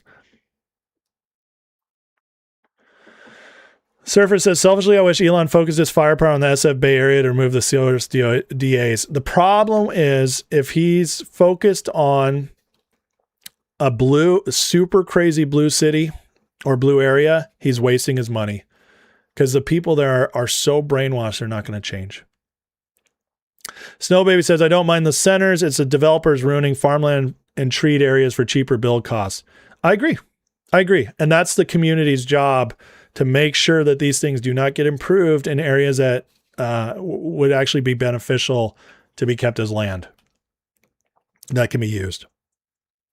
Y2K was a totally silly D3. D3 says Y2K was kind of silly and fun as Doomsday goes. It was, and yet we had people like Alex Jones convincing people it was going to be the end of the world. Alex Jones said that Russia, during Y2K, when all the systems were shut down, that Russia was going to bomb us that night. And everybody's like, Alex is always right. Yeah, okay. He's had a terrible track record for years. The people, and Chamath too, all these people, they're not going to invest in San Francisco because the people in San Francisco will reject them. AI is creepy. It's also very useful. Again, it's a tool. The abilities of it can be creepy. I agree. But again, it's just a tool. Okay, Sanders says, reporters tried to pressure Bessent to naming names. They wanted him to say China, Europe, or Canada. He said anyone. Yeah, these people, Bessent, Trump, Vance, Rubio, they're all way too smart to fall for those tricks. Could this end in a civil war within the states? Asked Levi. I'll tell you, the only way a civil war happens, in my estimation, and, take that for what it's worth, but I have a pretty good track record on this stuff. I don't believe we're headed to a civil war unless somehow the Democrats get into power in 28 or 32, and they need the presidency for this. House and Senate aren't going to do it. They won't have enough power. They need the presidency. If they get the presidency in 28 or 32 and they push to abolish the Constitution, if they push to stack the Supreme Court, bring in Dominican Republic, Washington, D.C. estates, stack the Senate so that basically Republicans, conservatives have no more voice anymore. If they do all that while also eliminating our rights, the red states will rise up. It will be us that initiate civil war. The left can't do it. They don't have what it takes. They don't have the guns. They don't have the infrastructure, and they don't have the money anymore because Trump has dried that up. And so they are out of power right now. Listen, if the left was going to start a civil war, it'd be happening right now. Right now. They can't do it. They don't have what they need. There's not enough of them also, because the hardcore crazy left is really only 10 to 15% of this country, if that. Now, it happens that most of them are in charge or in charge of their party. But if you actually go out, live day to day, go through America, you'll find that really only 10 to 15% of the people in America are actually hardcore lefties. Most Americans are good, regular people with common sense values. And, they might agree, they might vote Democrat because their family always did something like that, but they're not these crazy commie lefties. Motley Cruel, the $5 super chat says, I remember when they panicked because computers were coming. I'm not that old though. Exactly. That's my point. Thank you, Motley, for the super chat, but you're absolutely right. You're absolutely right. Did I see Newsom forcing energy efficient tires on us now? I mean, California has gone so far. It's sad. Somebody said Hilton could win. I don't think Hilton can win, but there was a poll that just came out that showed Hilton within 10 points, which that is massive. In California, if Hilton is under 10 points within, that is hopeful. So Y2K was a huge success story. Now these youngins think it was overhyped because nothing happens. You can't win. Oh man. Yeah, they want to take away freedom of speech, all that. Yeah, it's terrible. So again, if Dr. Sandwich says that's plan Z, let's not think about the Dems win 28. That's end of civilized America for a small portion of time. They're not going to win. So we're going to make sure of that. We have too many good people running, and we're going to be benefiting off of all Trump's policies by that point in a major way. There's no way the Democrats win 28. I'm telling you right now. Lisa says the church does the same thing with tech. Everything's the mark of the beast. Dude, they've been calling out these scaredy cat people with bad theology have been calling out the mark of the beast now for my entire life. As early as I could remember, I was born in 83. I remember in the early 90s, it was like, scanners at the grocery store were the beginning of the mark of the beast. It's been nonstop. People have been believing this forever. Hal Lindsey in the 70s wrote about the mark of the beast already being here. Come on. It's bad. Look up the image of the woman who pushed the tire ban. All right. I will later if I get time. I could save that for the end.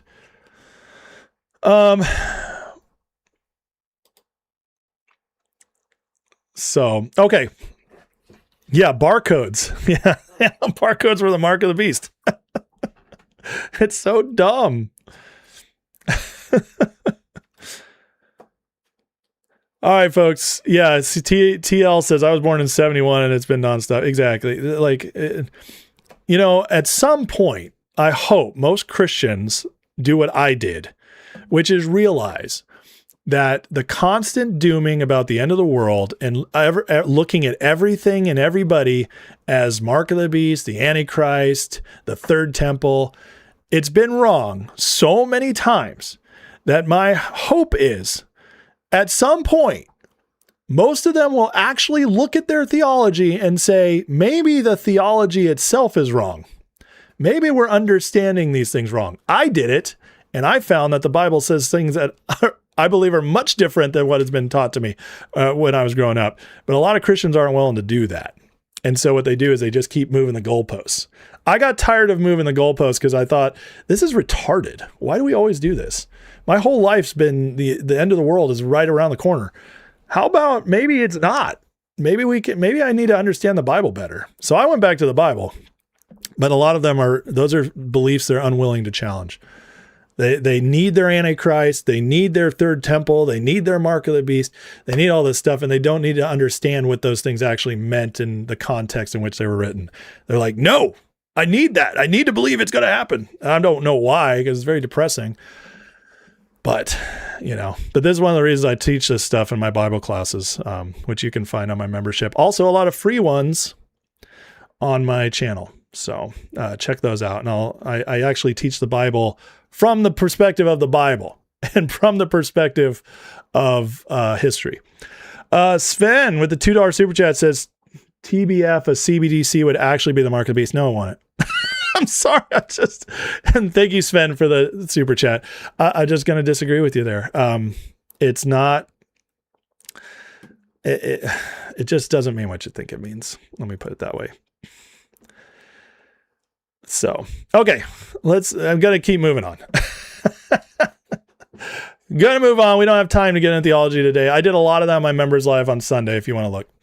All right, folks, let's talk about the midterms because there's a lot going on heading into. We are less than two and a half months. Let me put it this way. November 3rd is the midterms, and it is less than 2.5 months away. And this is important because these midterms are going to get wild. Some people believe the Democrats get in, it's the end of the world. Some people believe the Republicans have no chance. I'm here to tell you that neither is true. And the truth is that if this is supposed to be a blue wave, it's not looking good, especially as the Trump administration keeps getting wins on election integrity, even if it's not the SAVE Act yet. Just out, the USPS has published its new rules for mail-in ballots based on Trump's executive order. Benny Johnson reports, USPS published its mail-in ballot rules for the midterm elections. This is huge. They published a new rule implementing Trump's executive order on mail-in ballots. States that want the Postal Service to handle their mail-in or absentee ballots must now turn over a list of every voter getting a ballot. Oh, like actual voter rolls? That's interesting. Instead of just randomly sending them out there. Put unique serialized barcodes on the outgoing and return envelopes so they can be tracked. Oh, I love this so much. If a state refuses, USPS will not deliver those ballots. Oh. Sorry, California. You ain't going to play along. You're not getting your mail-in ballots. Guess you won't be counting till December. A judge appointed by Obama has temporarily blocked it, but they published it anyways. This is the USPS saying, and Trump's head of the USPS saying, F you guys. I know this is going to be pushed through, so I'm publishing it anyways. So it can go live the second the courts lift the block for the midterms. That, friends, is going to happen because the Supreme Court's going to weigh in. I really believe the Supreme Court's going to hold this up after the backlash they got over the summer of the mail-in ballot rule. So we get this held up. This is going to force even blue states to adhere to these new rules. And that is a game changer, as mail-in ballots are one of the number one ways they steal these elections. Now, Observing Consciousness sharing this post. New York Post put it out there. USPS moves ahead with the mail-in ballot rule despite the block from the judge. This is so great, seeing the FU to the judge. But they wrote back on the 10th. Why is this a big deal? Because they greenlit state access to federal citizenship databases while USPS starts helping track the mail-in ballot movement, routing anomalies, custody trails, scan irregularities, and suspicious flow patterns. This is going to crush the election fraud machine. And Trump is still going all in to make sure the cheating is as little as possible. Ed Martin, who's a great man and a great fighter for the MAGA agenda from the legal perspective, he's stepping down, but he's got a reason for it. Donald J. Trump writes, Ed Martin has been with me since the very beginning and done an incredible job as attorney, director of weaponization working group, and the U.S. attorney for District of Columbia. Ed's now leaving to go outside to fight legal battles for the upcoming midterm election and the presidential election of 2028. Woo! I know he'll do an outstanding job ensuring free, fair, and honest elections, strongly advance our constitutional rights. Trump has just set Ed out into the wild to attack these states from every angle with lawsuit after lawsuit. Guys, this is what we did in 24, which is one of the reasons Trump was able to pull out the win, was deploy lawyers and lawsuits ahead of the election. Get ahead of it. Now Trump has the DOJ on his side, plus a great team on the outside. And anybody who thinks they're going to get away with more cheating in the midterms than they pulled off in 24, where we won, is nuts. We are getting it, baby. Go get it. It's looking good. And we might actually know the election day with all this push on there exactly where we stand. Now, Trump is doing all he can to get Americans feeling it. Here is the race on through Washington, D.C. the other day. This is just so epic as it moved through the city. These Indy cars. In the nation's capital, around the National Mall. Look at the backdrop here. It is simply breathtaking. This city has never looked better. The people here, I don't think, have ever been more excited. I am thrilled that we have the first Freedom 250 happening right here, and it's gonna be awesome. You know how good all this stuff feels that we've been doing for July 4th, UFC event, this? It makes people patriotic again. And it's a genius strategy fulfilling all these events throughout the summer and now leading into the convention the Republicans are going to hold on September 9th and 10th. Get the rally going, folks. Remind people why we love being American. Politics, as much as many people don't want to admit it, it's an emotional sport. You win by having the best emotional argument. People don't think logically. People think with their emotions. I'm sorry, it's true. I mean, as a general public, you win elections by making people feel good. And this is all part of that strategy ramping up. And I'll tell you what makes me feel good. President Trump is confirming ICE enforcement proceedings on Ilhan Omar. As Trump wrote right here, ICE refuses to disclose records on Ilhan Omar fraud probe, cites ongoing enforcement proceedings. Is she going to get sent back? I don't know. It says AG Todd Blanche is rumored to be on the case, could result in Omar being stripped of her citizenship. Let's find out how this goes, but they are definitely looking into it. And this is one of the things a lot of people have been wanting, accountability. Well, you start taking out some of these politicians on the easiest way possible, proving they're not citizens, proving they fraudulently became citizens. That's an easy way to cut them out. The next, like proving they're criminals, especially if they did it through shadow banking, etc., laundering money, that's a lot more difficult and it takes more time. But we could get some easy wins here quick, and that'll really fire up the base. Now, there's a lot of people out there trying to not fire up the base, including Steve Bannon. There's a nonstop doom attack, a psyop being perpetuated upon MAGA, and it's coming from a lot of these influencers. Here's Bannon talking about the Butler special election that was just held, which, as we know historically, doesn't mean much at all. But listen to how they're pushing this. Is the full faith and credit of the folks in this country saying, I don't know, man. I let the socialists take over. Let the Marxist jihadists take over, sir. Well, Steve, I'll put it this way. I'll say, they were going, they flipped a House special in Western PA. And I said, yeah, I don't like that. That's a big problem. That's Trump country. What's going on? I said, that's Butler. I said, wait, Butler? You mean Butler where the miracle in Butler happened, not that Butler? And they said, yeah. I said, wait, what districts was it? They said the 12th. I said, the 12th district. The 12th district flipped?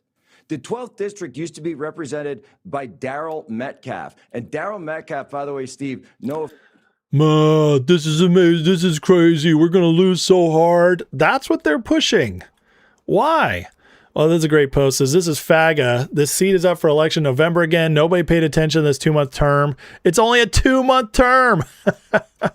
It'll easily go back to GOP, yet these fags use it to blackpill. It's an op. It is an op, but we're seeing it all over the place. Here's Robert Barnes talking about the Florida primaries, which were extremely MAGA. Says deep dive into the precincts show a massive shift back towards Democrats in Hispanic areas by 30 to 50 point margins. If it trends in 26 general election, Florida's back to being competitive. No, it's not. This Real Political Data says only these morons can look at the R plus 15 electorate in the Florida primary. Republicans plus 15. And nitpick and take numbers out of context to push this garbage. Abso-freaking-lutely. The data is not on this side, but this is what they're all pushing. This is the same crap the Democrats are pushing. And by the way, who retweeted this? Rich Barris.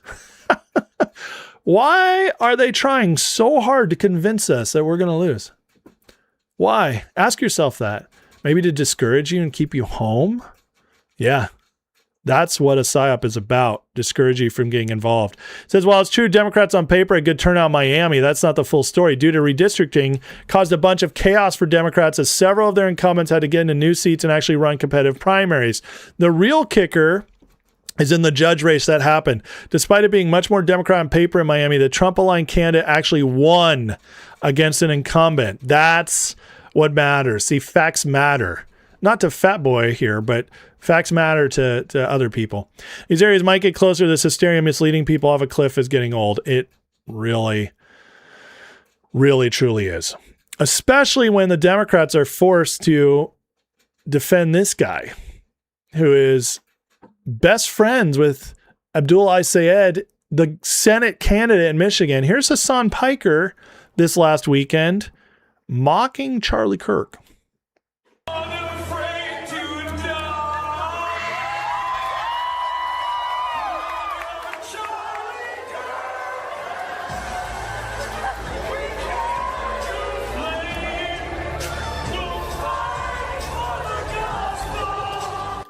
Singing a song mocking Charlie Kirk's death and beliefs. This is the guy who is energizing the DSA base right now that is trying to take over the Democrats. Folks, you get this out there, you post this nationwide, get everybody to see this, we'll win in a landslide. They have to hide this. They are terrified of this because this is sick and twisted and they know it. They know this will kill their momentum. This is why James Carville and all those others have been freaking out trying to distance themselves. This should enrage you, get you to bring people to vote. Show people. Anytime somebody asks you, do you support Trump? Just show them this video and then say, hell yeah, I do, because I certainly don't support this. And see what they say. Put it in their face, the evil that is leading the left right now. Show them. Make them defend it. And then show them this and see if they want to hang out with these people. This is Hasan Piker's crowd. This is why they cut the beef supply, folks, because there is no testosterone in this crowd at all. This is a bunch of mind-slopped, psyoped ladies and men who have no balls. As you can see, this is not who you want to be hanging out with. But again, that's who the opponent is right now. That's who's voting for the DSA people who are allowing them to make millions off of them while saying they're going to kill the billionaires. I'm sure they will. But remember, when you're worried about civil war or what could happen in our nation, this is the enemy. I don't think we need to worry about too much.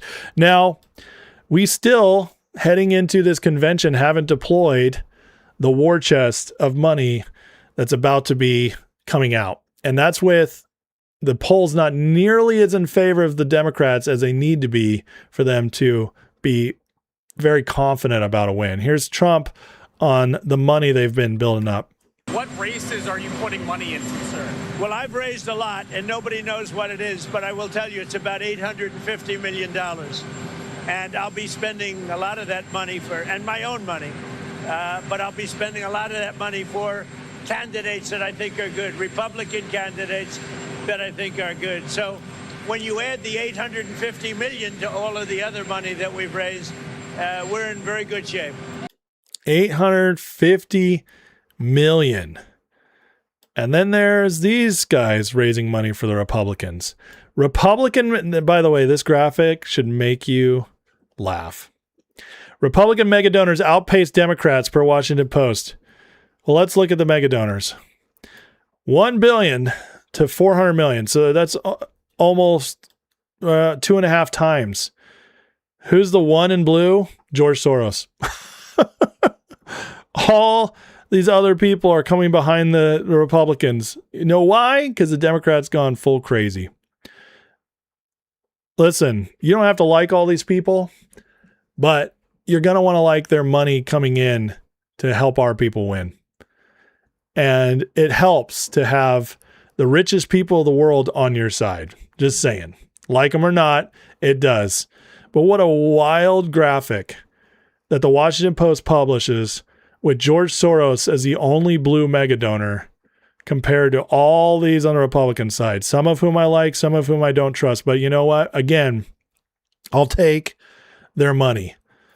I think that's pretty obvious.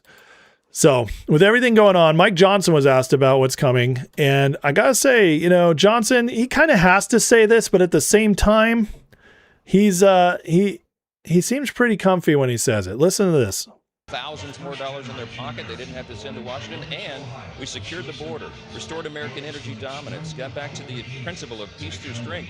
America's back. Business owners have the ingredients now to grow their operations, expand manufacturing. We have more American jobs onshoring. Our candidates are in these districts and all across the country talking about that real record. I think the American people are smart. I believe what Ronald Reagan said, trust the people. When they have the facts, they'll make the right decision. There's kind of a crazy phenomenon going around, fake polls. The New York Times rounded it up with this. They said 3 purported polls of the LA mayor's race, the Wisconsin primary for governor, and the Nevada governor's race turned out to be entirely fake. How are you going to convince people to believe your polls? Well, I'm not running on polls. In fact, I dismiss most of them because we've learned over the last several cycles they're not accurate. What I'm going on is my bird's eye view of being in these districts around the country, traveling nonstop. I've been from Alaska to South Florida, California to New York, all points in between. I'm telling you, there's an energy on the ground. People understand we cannot turn the greatest nation in the history of the world over to communist. And that's the ballot, that's the question, that's the contrast that we have less than 75 days from today. Let's try to make some news right here. Who is one Democrat that you think could win and one Republican that you think might lose? Oh, my goodness. Well, Hakeem Jeffries will keep his post, okay? But I don't know if he'll be elected leader. He's got a real challenge. They have a civil war in the Democrat Party. On our side, we have some guys who are in very tough battles. There's several of them, but I believe they're going to win because they have the right message, the right record. They know how to speak to the folks. We're also going to flip blue seats to red from coast to coast. I mean, in California, New York, and elsewhere. We're very, very excited. I'm very bullish about this. I'm convinced we're going to hold it. And you are out there. You hear him? I'm very bullish about this. Listen, when I'm a student of body language. Look when he was talking about this at the beginning. Look at the joy on his face. It almost looks like Mike knows something. And if you want to know where the only polls that you can truly trust are, they're the internal polls. The polls that the campaigns run, the ones that the committees run. Those are the only real polls out there. In fact, we actually had a couple polls come out in the last couple weeks and say, we actually were fake polls. We were just doing a social media experiment. And they were pro-Democrat, of course. It's starting to come out, as Rush Limbaugh used to always say, the polls are to create a narrative, not to report on them. Mike Johnson looks pretty comfy. Trump looks pretty comfy. They have the money advantage by far. They have commies running for the Democrats, which Americans hate. We have a convention and the Democrats do not. We have an increasing economy. We have Iran now being reported by mainstream media is losing. Strait of Hormuz is open. Their economy is collapsing. Mainstream media reporting that now. Iran is about to be decidedly won. All that before the midterms. Beef's about to go down because of Trump's import, the 3-month importing we're doing on beef. All this is going to lead to good things for the midterms. And I currently say, I still think the Republicans are going to definitely hold the Senate and likely hold the House where we're at. I'm feeling pretty good about it the more I look at it, but there's a lot more to be decided. All right, folks, hit that like and subscribe. Next, we're going to finish with the Grifter Report. Got some fun, interesting things that came up on this week. So get ready as we're about to jump into that. But first, let me catch up on the super chats here. I got Johnny Hinojosa said we're going to get election results at 9 p.m. I hope so, man. With everything in place to help with the election integrity fraud, hopefully we get some overwhelming races. It would be wonderful if it goes fast. Eldun Reno says ChatGPT is telling me California is rumored to have fake polling. Any truth to that? I can't remember where the fake poll that was just outed came from, but it might have been California. I think it's definitely possible.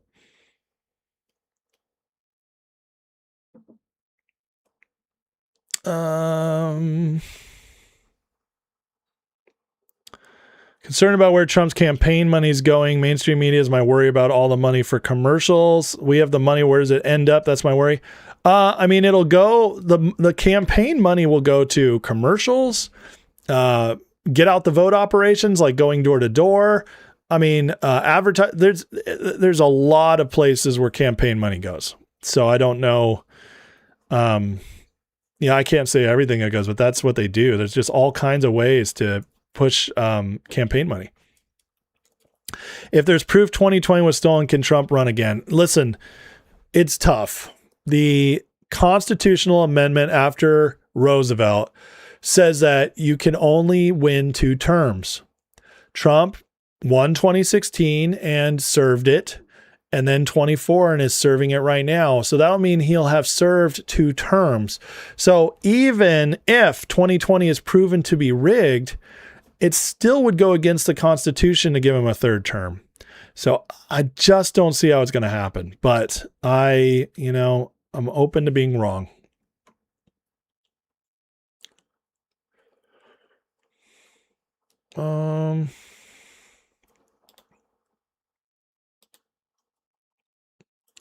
Deport the undocumented Democrats. Everybody really liked seeing ICE being used against Ilhan Omar. I'm so proud of you guys, seeing it right away, Bannon and all them grifting and calling it out. This crowd knows this channel, this community, they get it now.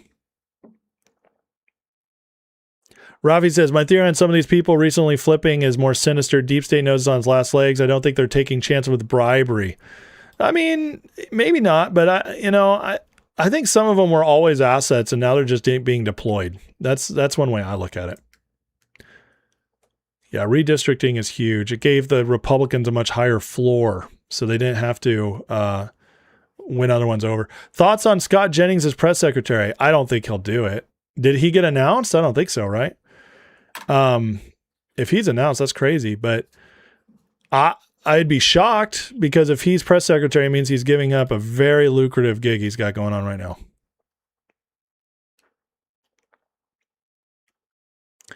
Yeah, Rory says, I think everything becomes null and void from the rigged election. So, yeah, if it's proven beyond a shadow of a doubt legally and adjudicated that 2020 was stolen, it could erase everything Biden did.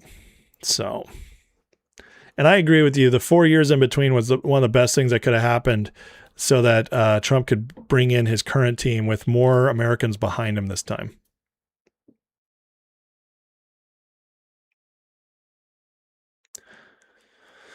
You guys can argue over Vance and Rubio all you want, but all I know is that it's a fact they're friends, and it's a fact that Rubio has said he won't run if Vance runs. So they're not going to go head to head. So if Vance chooses it and Trump endorses him, it's over. It will be Vance. If Vance decides to step out to raise his kids and Trump endorses Rubio, it's over. It'll be Rubio. So there's not even going to be a competition. It's going to be an appointment. That's how it's going to be. So there's not even worth debating it. And I got to tell you, whoever it is, Vance or Rubio, whether you like one or not, the alternative is hell.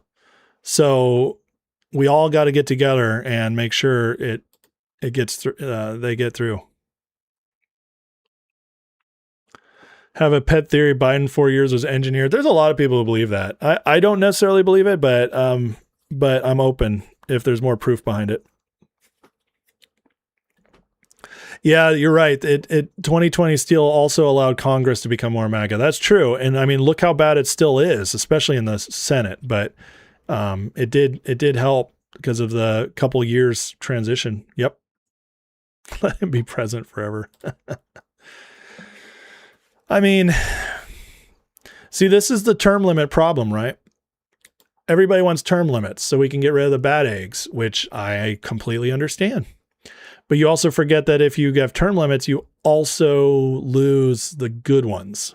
And term limits are making it so we can't vote for Trump again if we wanted to, unless they have a get out of jail free card or a workaround, which I don't think we'll see.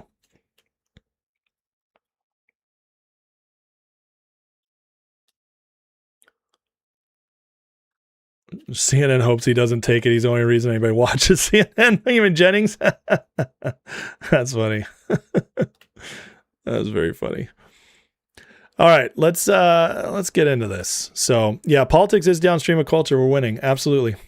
Absolutely it is.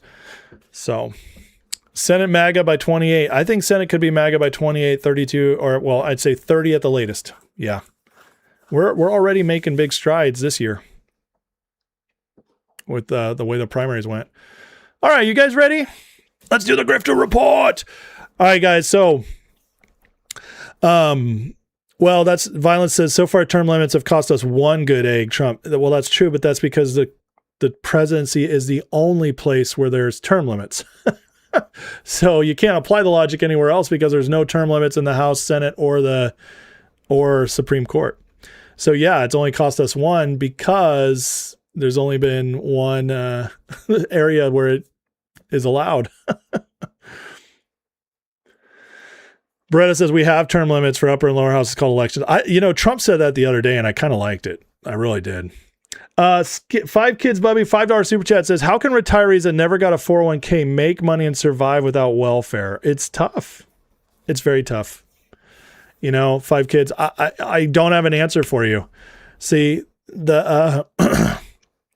Truth is, when you're one of the people who's been screwed over your whole life and not given the way forward, not given the right opportunities, and then probably made your own mistakes along the way, there's not a good system for the elderly right now. There's just not. That sucks. I mean, there's Social Security and then your other stuff. And I don't know, the way this was fixed in the old days is we had community, and community families would take care of the elderly. But now we farm them out. And this is one of the reasons, it's another reason I'm against Social Security. It's because it encourages the government just makes everything worse when it provides stuff that should be provided by family and community. And Social Security is one of those things where it took, people then thought, oh, when my parents are older, I can turn them over to the government now. It's just like what welfare did to the black families when it encouraged poor families to no longer have husbands, because if you have a husband, you don't get the same amount of welfare. So you have single moms raising all these kids so they can get more welfare. In fact, they used to go door to door. When Johnson first created the Great Society, got it passed through, they go door to door and tell married couples, we can't help you unless you get divorced. You could still live together, but you can't be married. And so it destroyed the family for poor people. And this is what's destroyed how we took care of elderly, because now we just pawn them off to the government. So yeah, unfortunately, as of right now, there's not a fix. It's going to take time. Here's the problem. Government should not be the answer for everything. Sometimes the answer should be get the government out of it and let the community figure it out. That's sometimes what it should be. And I get it. In the short term, there'll be pain, but in the long term, it'll be better. But the thing is, it's hard to ask people to accept that pain. So yeah, unfortunately, Skids, our kids, I don't have an answer for you right now.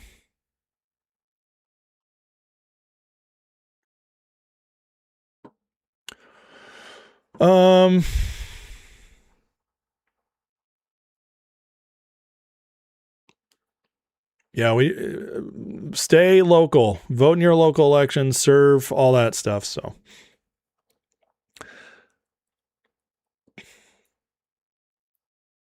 okay, let's get into it, shall we? Grifter report time. As always, guys, tag me with your questions, comments during this segment. I'll stop at the end, and super chats, if you want to support the channel, guaranteed to be read.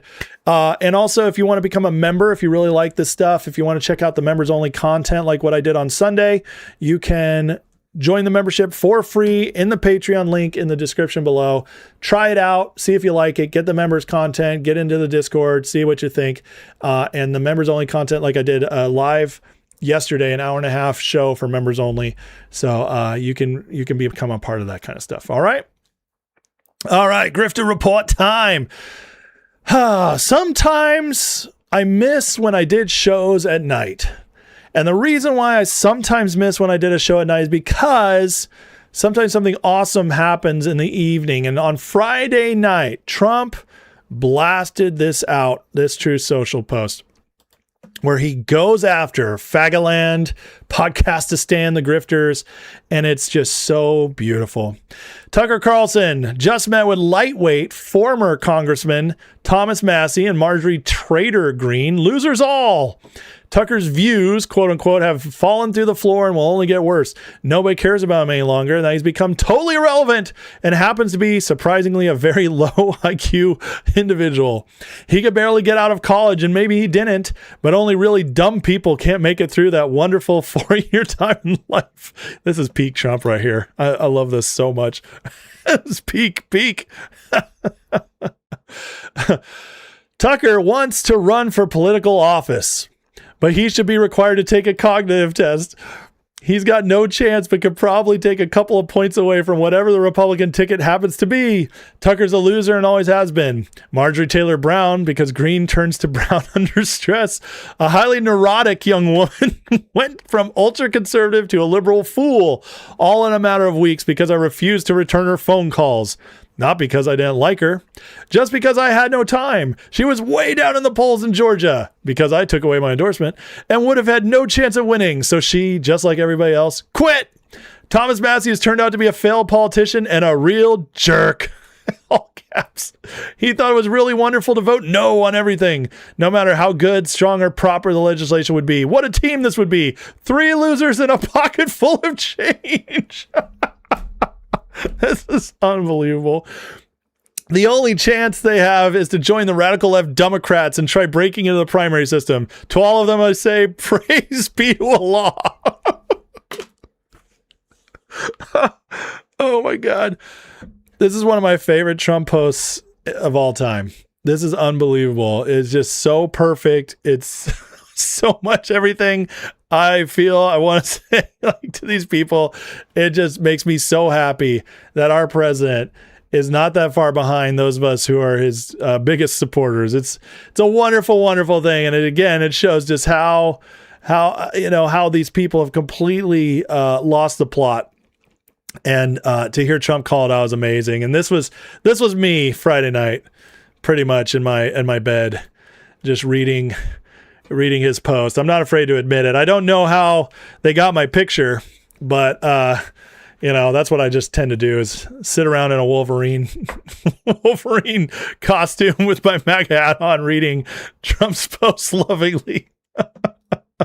It was too perfect. And it's one of those things that just makes you feel so good that we've been calling it out ahead of time. And again, if you feel like we should ignore these people, like some people I get that criticize me when I do these segments, listen, even Trump's not doing it. And I'll take his lead on that over yours. So just to say, but this is why he calls these people out, because the insanity, it just keeps reaching new levels. Here's a recent post from Tucker, basically saying Trump's assassination didn't happen.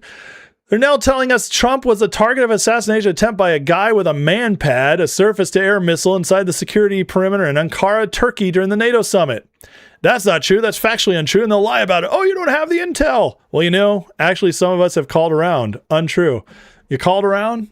Like, who are you calling around on this assassination attempt in Turkey? We should trust you? I mean, this stuff's crazy. Like, why? If you were smart, this isn't the area to go after somebody you don't like in politics. Go after their policy, go after their personal life, but just, you don't have to go after their assassination attempts. It's just absolutely insane.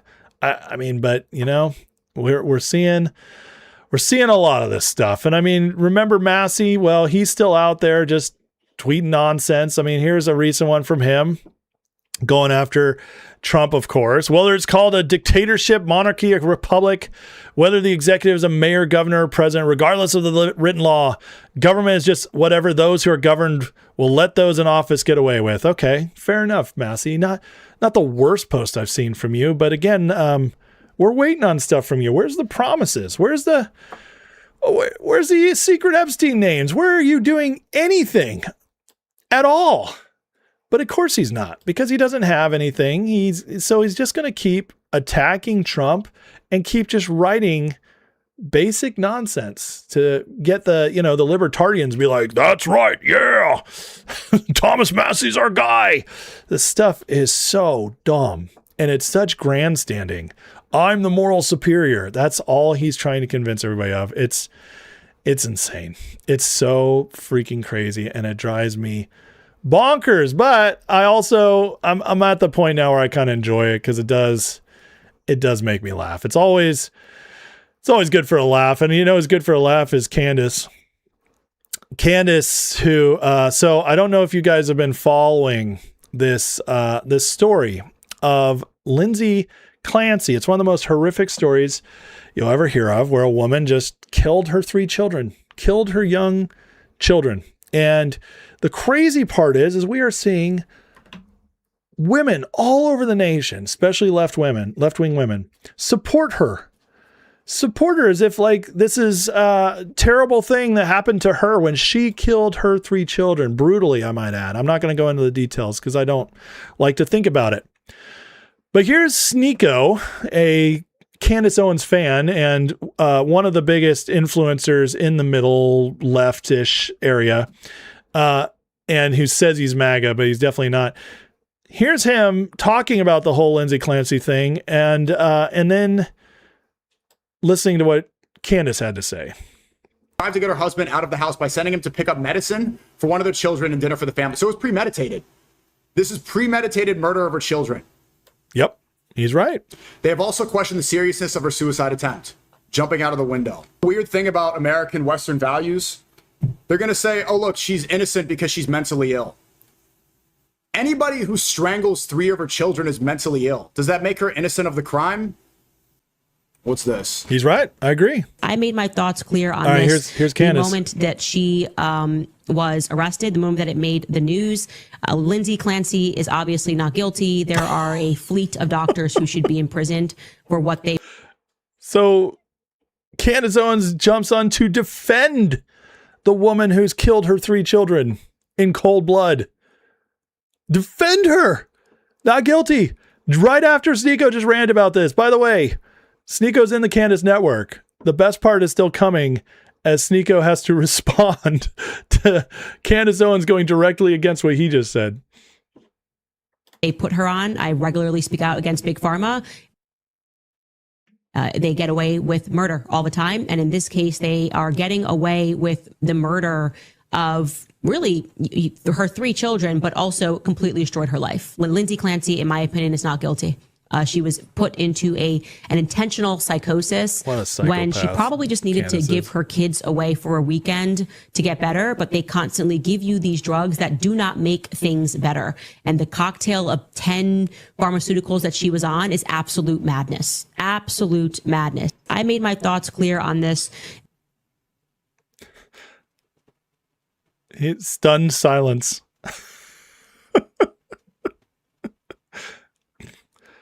10 seconds, 12 seconds. Look at that deer in headlights look. It's like, I didn't expect that narrative. Wait, what do you guys think? These people, they can't even keep up with each other. It's getting so crazy.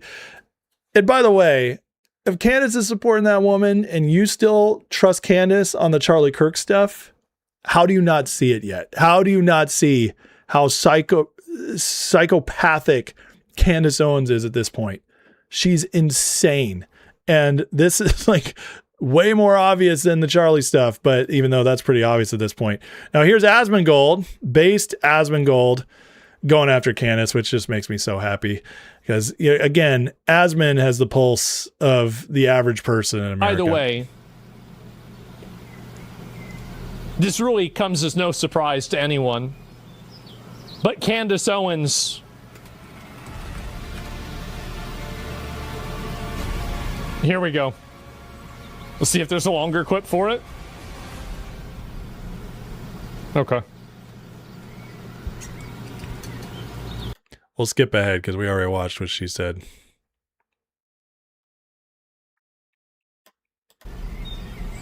Obviously, she's not.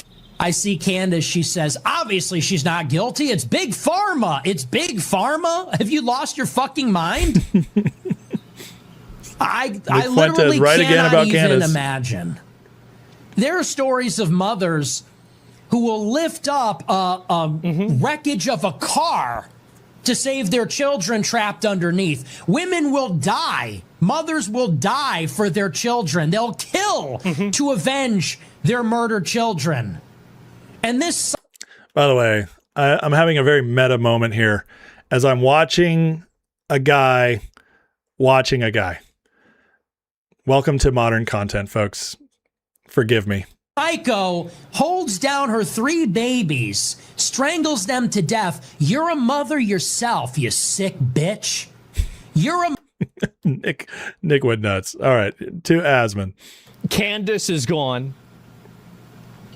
You're not getting her back. She is already... That train has left the station. Yep. It's off the rails, and it's falling down a cliff. Okay? She's done. God, come back to Earth. What is the matter with you? Could you... These people, they're all turning.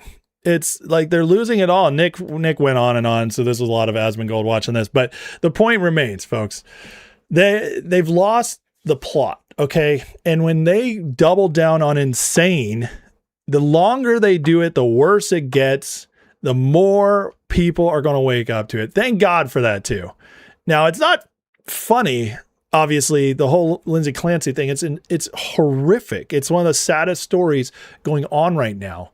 The fact that anybody could take her side in this is insane. And the fact that it's Candace Owens is just, it's a little too perfect. It's a little too perfect, but it's good we're seeing it now, because this just proves more and more that Candace has decided her whole grift now is going against anything common sense to establish herself. And this is a massive mistake she's made.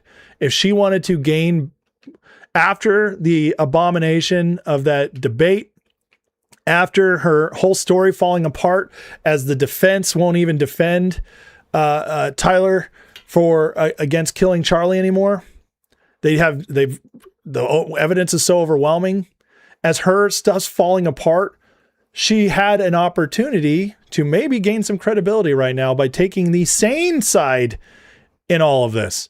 And instead she opted to go insane, which to me is just going to accelerate the end of Candace, which, that makes me happy. But let's look who else is jumping in on it. Ian Carroll, of course.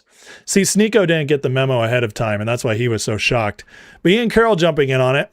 Says, isn't it interesting? We have Gary Melton, Nick Fuentes, Ben Shapiro, Rabbi Shmuley, Tim Pool, Benny Johnson, Eyal Jacoby, Jack Posobiec, Mark Levin, all on the same team on this one?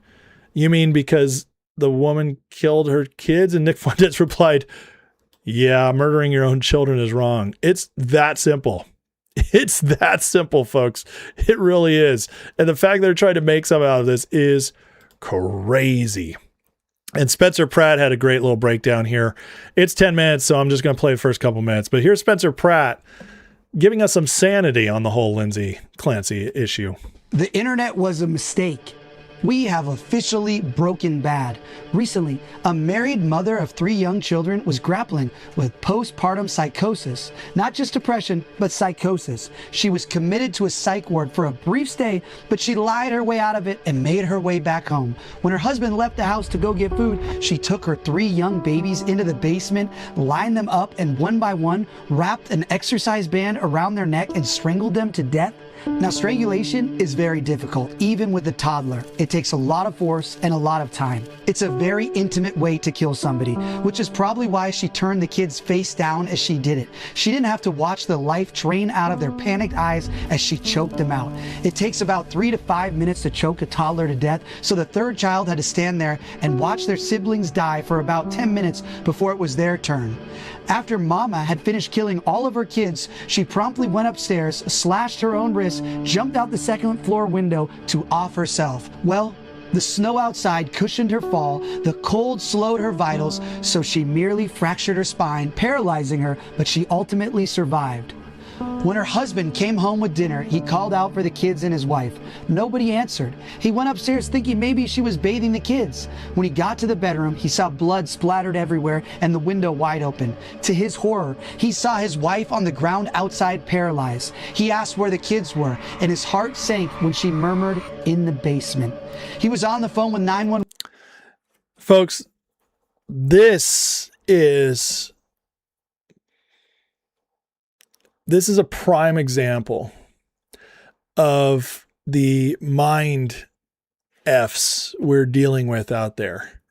Because right now, as we speak at her trial, there are dozens, if not hundreds of women outside of the courtroom declaring justice for Lindsay, taking her side. We have Candace Owens out there broadcasting that she's not guilty. You listen to that for 2 seconds. Ian Carroll, anybody who takes the side of this woman is psychotic. And this is where you actually see the true harm of these psyops that are pushed. Sometimes it's funny and we laugh at it. It's so ridiculous. But this one's not funny. This is horrific. It's horrific. And it should make you hate everything Candace Owens does and stands for, because this is unforgivable. What I mean by unforgivable, obviously, as a Christian, there's a level of forgiveness that we're called to do. But what I mean by unforgivable is this is the kind of thing where you She broke trust and should never be trusted again on anything. Once Ian Carroll, Candace Owens, any other of these people go down that route where they're supporting this, they no longer get a say in anything. They are done. And my hope is that people finally wake up to it, because this is one of the craziest things out there. But it also goes to show you the psychopath that's behind the Charlie Kirk nonsense. It's the same people. And I hope that starts to wake some of you up. As I know on my channel, I constantly, anytime I cover Candace, I get all sorts of people still defending her point of view. And I'm here to tell you that anyone who ever comes to me again, if anything Candace says and wants me to treat it like it's serious, screw you. I will never, ever take Candace Owens seriously. Not one damn thing she ever says. As this is insane.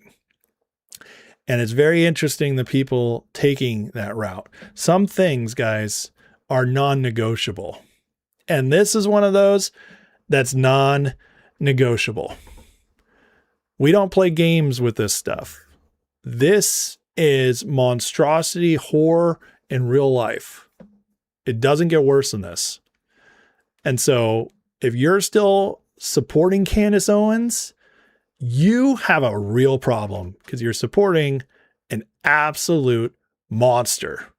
We saw that. Spencer Pratt breaks it down really well. Ian Carroll breaks it down really well. All these people. I mean, it's crazy. And thankfully, there are people doing the work here to take it down. But, you know, this is the same person who got started by doing this, saying there were hate crimes against her when she slept with another girl's boyfriend and got beat up for it. That's the woman you're talking about here with Candace Owens. So remember that when you go back to her show and you try to like take some of her points for a second, because it's insane. It's not okay. Now, obviously, Candace isn't the only grifter out there. We have several others, but the one I want to talk about today is, there's General Flynn, who got into it with Dan Bongino, which is pretty crazy.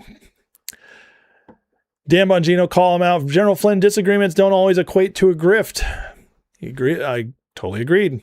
As I publicly stated this many times on my show, people are hired in all varieties of administrations that don't work out. You're a good example of this. This mark of a grift is foreign influence money making its way to people who seem to magically change their position on issue. Have you ever taken foreign influence money? Simple yes or no will do. Mine is a no. And this is right after Flynn calls out Bongino for calling out the grifters. And then this happened. He writes back and talks about how he has never taken money from anywhere else. And the problem is that he gets community noted. People have the receipts. It says Flynn denied taking foreign influence money, but FARA records show he received $530,000 for Turkey-linked lobbying work in 2016 and is currently paid $100,000 per month by Srpska, for which he's registered. Not good stuff. Not a good look. The grifter network continues to expose themselves, and it's happening at a rapid pace, I should say. And the reason is it's all starting to fall apart, and they're having to double down on crazy because they're being exposed. This is why Trump did his post. This is why Spencer Pratt put out that very touching and intense rebuttal to people like Candace Owens, because the truth is starting to break these people apart. And I'm sorry, but at this point, you know, I've given Flynn a lot of grace, but at this point I've just decided we got to treat him as one of them. until proven otherwise. And the same goes, of course, for Alex Jones, who we've already had on this, but Colonel Watkins shared something fascinating this weekend on Alex Jones. Here's an old post of hers of the research she did on Alex Jones. And it's this. By September 2018, Jones had arrived at perhaps the most explicit articulation of his own role. During a broadcast, he referenced Operation Gladio and the concept of stay-behind networks, covert resistance cells established across Europe during the Cold War to operate behind enemy lines in the event of a Soviet takeover. Gladio later became one of the most documented, disturbing examples of intelligence infrastructure operating within civilian populations. He said, thank God the Army in the 50s created stay-behind networks. In America, he initially said he was not officially part of a network. Then he said, we are a stay-behind network for America. It's the big secret. That's what we are. The stay-behind networks support me. I'm from a stay-behind network. Most of my family was from stay-behind networks. This was Alex Jones admitting this in 2018. He acknowledged the darker associations. I don't defend what NATO did under that, he said, referring to allegations that stay-behind networks became entangled in political violence and covert destabilization. He distinguished between corrupt factions within intelligence agencies and what he called patriotic elements. He described the CIA as created by blue bloods and globalists, but said it isn't all bad either. It's a large consortium. Point is not my opinion of the CIA. The point is that by his own accounts, Jones does not come from outside the system. He comes from within it. He insists he's not officially part of an agency. He only says what comes from the same cloth. The networks recognize him as one of their own, and his family's always been part of them. In his own words, and this is referring to Rob Dew, the news director of InfoWars, whose uncle served with the U.S. Navy as an officer aboard ship and with underwater demolition SEAL teams as a retired FBI graduate. These people all have connections to the intel agencies, and that was a pretty damning admission by Jones that he was one of them, and then he tried to play it off as, oh, I'm actually, but I'm not one of them. Really, Alex? Really? I think at this point we see the truth. And Dan Bongino put this out there for people like Flynn and Alex, breaking down exactly what, how he sees these people and how they're paid. Folks, we don't take foreign money for influence campaigns. Okay? Sorry, it's really easy. You can just put that out there. However, if you were following me on X this weekend and the absolute Dan Bongino crash out last week, right? We were trending pretty much every single day. I had this this person who a lot of us reach out to me this weekend, but like, man, dude, you're like a magnet. And I said, and they said, I think I know why. And I said, let me hear your explanation. And I said, if it agrees with mine, I'll tell you. The reason the crash out is happening now every day is, again, the primary season is now ended, and all of these foreign influence campaigns and doomers and pillars got absolutely smoked. Sooner or later, if you're going to try to raise money from whatever it is, donors, foreign governments, or elsewhere, you have to show some political power. They didn't. They got crushed in every single primary and got crushed badly. Incumbents went down, new fresh faces went down. They got crushed. So given that I was the first kind of big name to exit the Trump administration, their effort to take the Trump administration down needed a face. The face was me because I was number one, a lot of their competitors, which they didn't like in the first place, in the content creation space, whatever you want to influence or whatever it may be. Second, we had an unbelievable record to run on. Crime getting crushed, all the public corruption cases, like I told you, BLM, Antifa, SPLC, the Bolton case, all this other stuff. We had, I got more to talk about today. The Nothing is Happening file, which became a joke. They got humiliated. So I was the face, the tip of the spear of their effort to make sure anyone who came out of the Trump administration, that because you don't want to take on Donald Trump directly, some of them started to do that now, actually, too. They had to make sure that their preferred candidate 2028 would get ahead and a candidate of some foreign governments. So everyone who comes out is going to be subjected to this same nothing happened, all this other stuff. That's the only reason. The good news is this show just continues to kick ass and take names, and it's kind of blowing up in their face. Right here. He's so right about this. It's all about division. All they talk about is doom and gloom and the boiling obsession. People telling you they're not making money, their operations haven't taken money from foreign governments. Some of them are straight up lying to you. I know that's tough for you to take. It's so true. Bongino knows. He's got the receipts. He worked in the FBI. He understands. And he also was exactly right, just like I told you guys. They wouldn't take on Trump face-to-face for the longest time because that was when they were going to lose their audiences.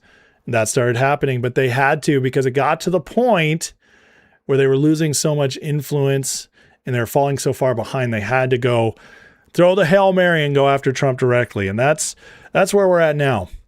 All these grifter folks, but again, it's being exposed. The Trump administration clearly has a plan for it. They got people like Bongino out there to counter the narratives. Trump himself making it obvious what he thinks. And it's good news, folks. This is why we got to do this. We got to call them out. We got to address them because it's working. Alex Jones, Tucker Carlson, Marjorie Taylor Greene, Candace Owens, Ian Carroll, you name them. They're losing influence by the day. They're fraudulent. They're obviously funded by other people who hate America because the only person fighting for America, making it better right now in power is Trump and those working with him. That's a fact. We see it here every day. We cover it every day. Everyone else either wants a different America or is paid by somebody to promote a different version of America. That's what we're dealing with. And it's all these networks, though, are all falling apart. And just like Trump took down the mainstream media, he's now taken down Fagaland, Podcastistan, independent media. And it's a beautiful thing to see. All right, folks, hit that like and subscribe if you don't mind. I have to do a quick run out. I'm not going to have time to chat with you guys as I got to go pick up my kids. My wife just let me know. So I apologize for that, but I think the rest of the week I'll be able to do my normal time at the end and hang out with you guys. Motley Cruel, though, did send a $5 super chat. Says, Candace makes a woman who offers 3 children a hero, but mocks and degrades and makes a villain of a woman grieving her husband's murder. I know, it's so sick. So thank you, Motley Cruel. Thank you to everybody who supported the channel with super chats today. And thank you for everybody for watching. Let's end in a quick prayer. We'll call it a day, and I'll be back tomorrow. So save your questions and comments or hit me up in the Discord if I didn't get to you. And I'll be sure to make time for you guys later. So let's pray, but hit the like and subscribe before you guys leave, if you don't mind. Heavenly Father, thank you for today. God bless everybody who watched today, Lord. Pray for our president, that you'd protect him, watch over him, Father, and all his team. Give them wisdom, Father. And Father, I pray for exposure of all the corrupt, of all the lies, everything, the psyops, the narratives, everything that needs to be exposed. We pray for that, God, in Jesus' name as a form of justice so that our nation can move forward and the people can be fully awakened. Thank you, Lord, and help us leave a better nation to our kids, grandkids, and great-grandkids in the name of Jesus. Amen. Bless you guys. Love you. Have a blessed day. I'll see you all tomorrow at 12.